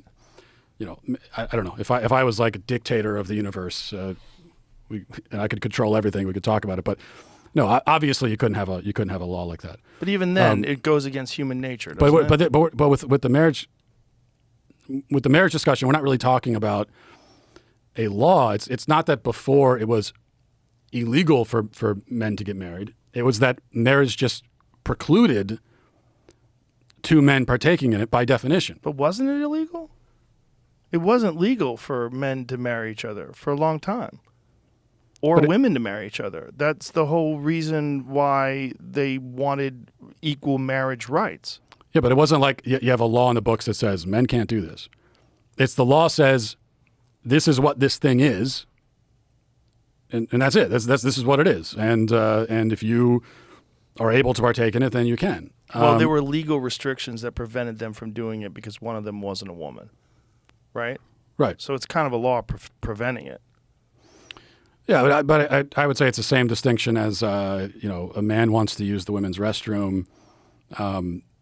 Is he being prevented by law from doing it? Well, it's just like we shouldn't. You're not a woman. You're just not that, and so that's why it's not like there's a law targeting you individually. If the law prevents you from going into the women's restroom, it's not like this law is specifically targeting you. It's just that you're not that, and the law is protecting the privacy of the women in the restroom. If you had a conversation with a gay man and you were going to tell them what you thought morally was correct to do, would you tell them to not be gay? It certainly wouldn't be as simple as that. I don't think you just walk up to someone and tell them. What would you don't- give them as options? I mean, if you have that proclivity, it's it's not as simple as just someone to say to you, don't be that anymore. Right. So what would you tell them to do? Just like if you want to stop premarital sex, it's not as simple to just say don't do it. It's to actually live according to the sexual morality doctrines of the Christian faith, for example, is really difficult. But at least with premarital sex, they have the hope and the option to one day get married and engage in natural sex that they're attracted to. What would you have gay people do? It's a difficult road, that's for sure. But So they should do nothing? They should have no sex ever? What if you have gay people that are also, that they meet other gay people, they love each other, they want to have sex, they should avoid that because of what? Because it's written somewhere? Because at one point in time, someone believed that God told them that they shouldn't have sex with other men? well, now we're in the realm of a moral conversation. And that's my moral view, that sex also has, we should be open to life. Sex has a procreative element. Again, doesn't mean every time you have sex you're going to create a baby, but that's an element of it that we should be open to, and that's that's sex when it is properly ordered. What do you think is the cause of homosexuality then? Because it's always I don't know. existed. Yeah, It's always existed even with healthy people, with healthy, balanced, happy people that are in love with other healthy, balanced, happy people that happen to be gay. Yeah, I think it's a multifaceted question. I don't know if we could point to one quote unquote cause. So I'm not exactly sure. I think that there is a societal element to it, especially in the formative years, of a child. We are seeing the LGBT identification. We talk about trans, but not just there. I mean, LGBT identification across the board is increasing exponentially. So that indicates to me that there's some sort of environmental, societal sort of element to it. Right, but there's always been a certain percentage of the population that's gay. So what would those people do? What would you have them do? This is where the rubber meets the road when it comes to Christian ideology and enforcing or encouraging those belief systems on other people that don't agree with them. Well, we're not talking about enforcing. Well, okay, encouraging or even discussing in a way that you disagree with it. Why would you care? That's what I don't understand. Well, if you want to live the Christian lifestyle and you want to be an obedient Christian, then sex happens within the confines of the marriage, and marriage between a man and a woman. And but do you think that comes from God, or do you think that comes from men? Do you think that that's human beings that have developed these ideologies that they would like people to follow, these behavior patterns that they'd like people to follow, or do you think it really comes from God? And if it really does come from God, why would God make people gay in the first place? Well, of course I would say it comes from God. If I didn't believe that, then I wouldn't be Christian. Why would God make people gay if he didn't want them to engage in gay sex? All people have proclivities or towards different sins, different things that we would call sins. Yeah, but if that's their fundamental attractiveness, they're attracted fundamentally to other men, or other women. Why? It seems like something that God gave them. Why would God give you an attractiveness, or why would you be attracted to the same sex if that was morally reprehensible, if that was against God's will? Why would he instill that lust and that desire and that feeling of being attracted and feeling of being in love with someone of the same sex? I don't think instilled is not the word that I would use. I don't think God instills it. I think that one of the again you want to get into Christian doctrine. I mean one of the basic elements of Christian doctrine is that we're a fallen species, and so there are many things that come out of our kind of fallen human nature, and we all have, like I said, we all have proclivities towards sin, and no one's going to live a perfect life, you know. To live a moral Christian life is really difficult. It requires a lot of sacrifice, no matter who you are. And that's it. I mean, it's. Have you wrestled with these thoughts before? Have you had these kind of conversations and really like? Sure, absolutely. Tried to figure out why would God create gay people? Do you think that God has created gay people, or do you think they have a choice? God has created all people, so every person that's gay was created by God, of course. Where exactly does that proclivity come from? Like I said, I don't know exactly. I mean, to say that someone's born gay, I have issues with that go beyond theology, because now you're talking about, you know, if you're born with any sexual proclivity, then that means that we're talking about like gay infants and so on. And right, but don't you think people are born straight? That some people are born straight? Were you born straight? It's an odd way of talking about it. Like to say that a baby is heterosexual. I think babies don't have a sexuality in that sense. Right, that's something but that eventually they will develop a sexuality, and a small percentage of them will be homosexual, and that's always been been documented. It's natural. Yeah, it's even natural in some animals. Yeah, well, I mean, we started by talking about laws and what laws are put in place. Now we're talking about Christian teaching. But don't you think that Christianity has I don't deny that Christianity has a challenging sexual moral code, but we're also, I'm not suggesting that the Christian sexual morality should be codified into law. But isn't that what's happening if that's how we define marriage? Because marriage is law. And if marriage shouldn't involve gay people, then you are saying that it's because of Christian fundamentalist ideology.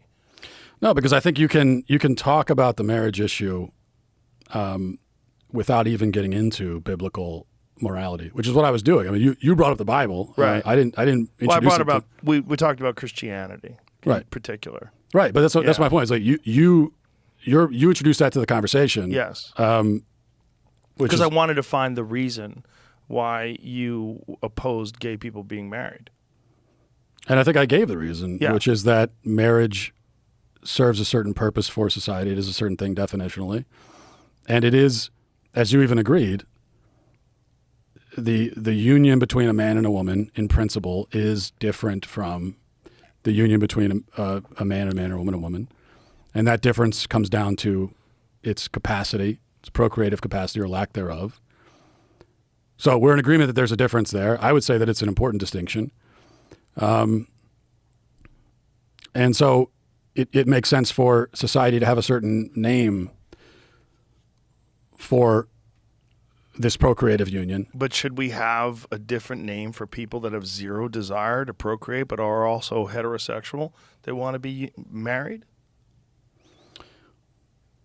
No. I mean, no. Then why should we have a different name for gay people that are in love that want to be married? Because the union between a man and a woman, even if they choose not to have kids, it is still a fundamentally procreative union, apart from choices they make, or if someone has a condition where they're not able to conceive. Even in those cases, I think we're still called.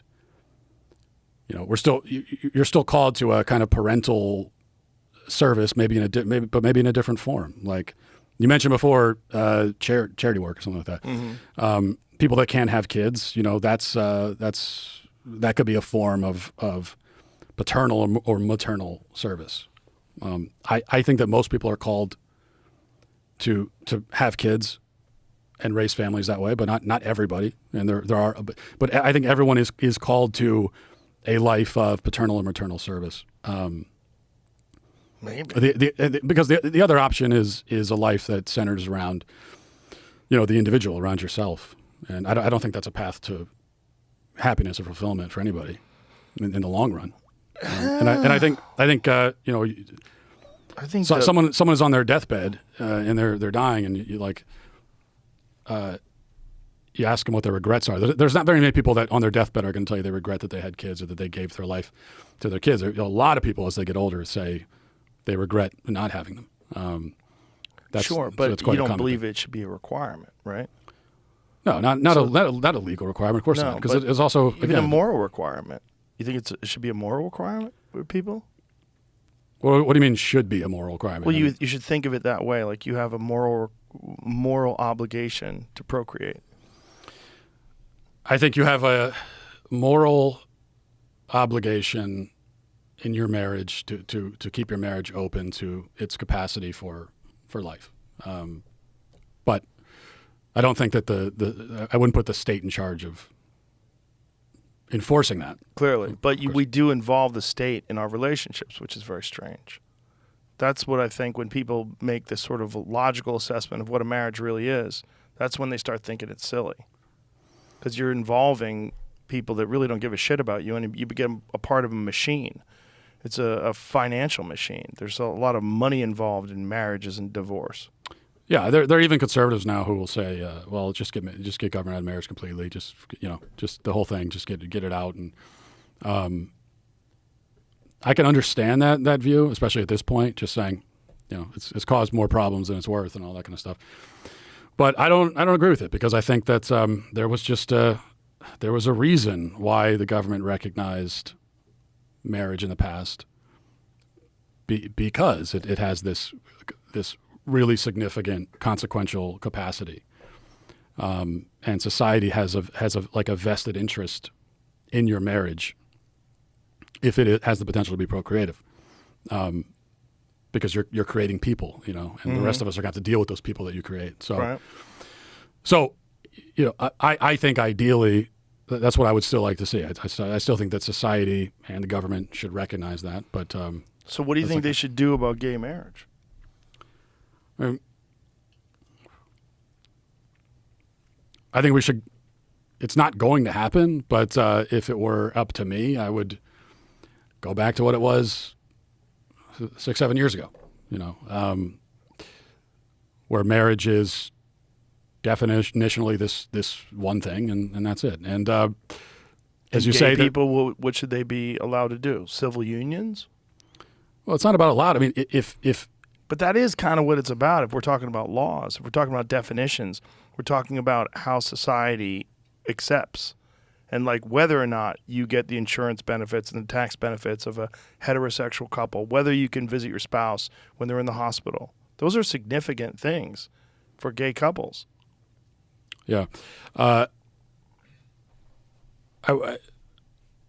But again, I wouldn't say that it's we're not allowing gay people to get married. It's that marriage is this. This is what it is. This is what it's for. And that's it. That's the definition of it. And there should be no similar option for gay people? Well, if you are with someone and you love them, I mean, there's, like you've been saying this whole time, it seems almost silly that you need to have paperwork to affirm that. Like no one was ever suggesting a law that would say you're only allowed to love people in marriage. If you're not married, you're not allowed to love people. No one's suggesting that. I just don't. With this current idea of marriage, I don't even see the point of it if that's all it is. I still go back to why would you even? I know the purpose of marriage and why society had an interest in it if it's fundamentally procreative. But if it's not, and we're just getting rid of that, then, and all it is paperwork to say I love someone, and not even permanently, because I might not love them tomorrow. It's like it's turned into sort of a charade, which is what many people think marriage is, essentially, and that's kind of what I'm worried about, because one way or another, I don't know. You fast forward 20 or 30 years, and marriage rates have continued their decline, and maybe 30 years from now, there's like almost no marriage at all, what does society look like? I don't know exactly, but I don't think it looks better. I don't see that as an improvement. And you think somehow or another that allowing gay people to get married contributes to that decline? I think it contributes to the idea that marriage is essentially meaningless. And so, yeah. But it's meaningful to those people. Right, but it has no objective or real significant meaning outside of like... Other than the ones we discussed about insurance, other than just taxes, and right, being able to visit your spouse and affirming your love together in what you feel like is a permanent way. You're making a bond. You're making a pact with this other person that you love. Yeah, it affirms how someone feels in the moment and makes them feel good. But as you said, it might not tomorrow. Right, but what bothers people is that religious ideology will be imposed upon them in that sense, and that the only reason why people would oppose it in a different way than they were opposing heterosexual people that have no intention of having children is because they have an opposition to homosexuality based on religious beliefs, which they feel like should be excluded, and I feel like should be excluded from law. Yeah, but I don't think that the question of the definition of marriage is a question of religious ideology. The question of Christian sexual morality and what is, that sort of thing, that is a religious question. Yeah. Definition of marriage isn't, I don't think. It's not merely that, or not only that anyway. And one of the ways that I know that is that marriage has existed as an institution in societies all across the country and throughout history, and regardless of what religion was predominant in those societies. So, I don't think Christians like just invented this idea that marriage is between a man and a woman. Because if they did, then you wouldn't find it anywhere else. Have other cultures embraced gay marriage in the past? Certainly today, it's gaining wide approval. Is that something in the past that people embraced while they embraced heterosexual marriages? Is it a cultural thing? I don't think so. I mean, I'm not aware of any historical precedent going back in history to a culture that would affirm, two men as being married in the same sense that a man and woman are married. I'm not aware of that existing in history. I don't think that it did. Certainly was not common if it did. When Roe v. Wade was overturned, that was the next thing that people were worried about. They were worried about gay marriage being overturned. Yeah, I don't think that's going to happen. There's no political will for it. Everything that I'm saying here, you don't see Republican politicians out on the campaign trail saying it. So no. It's not going to happen.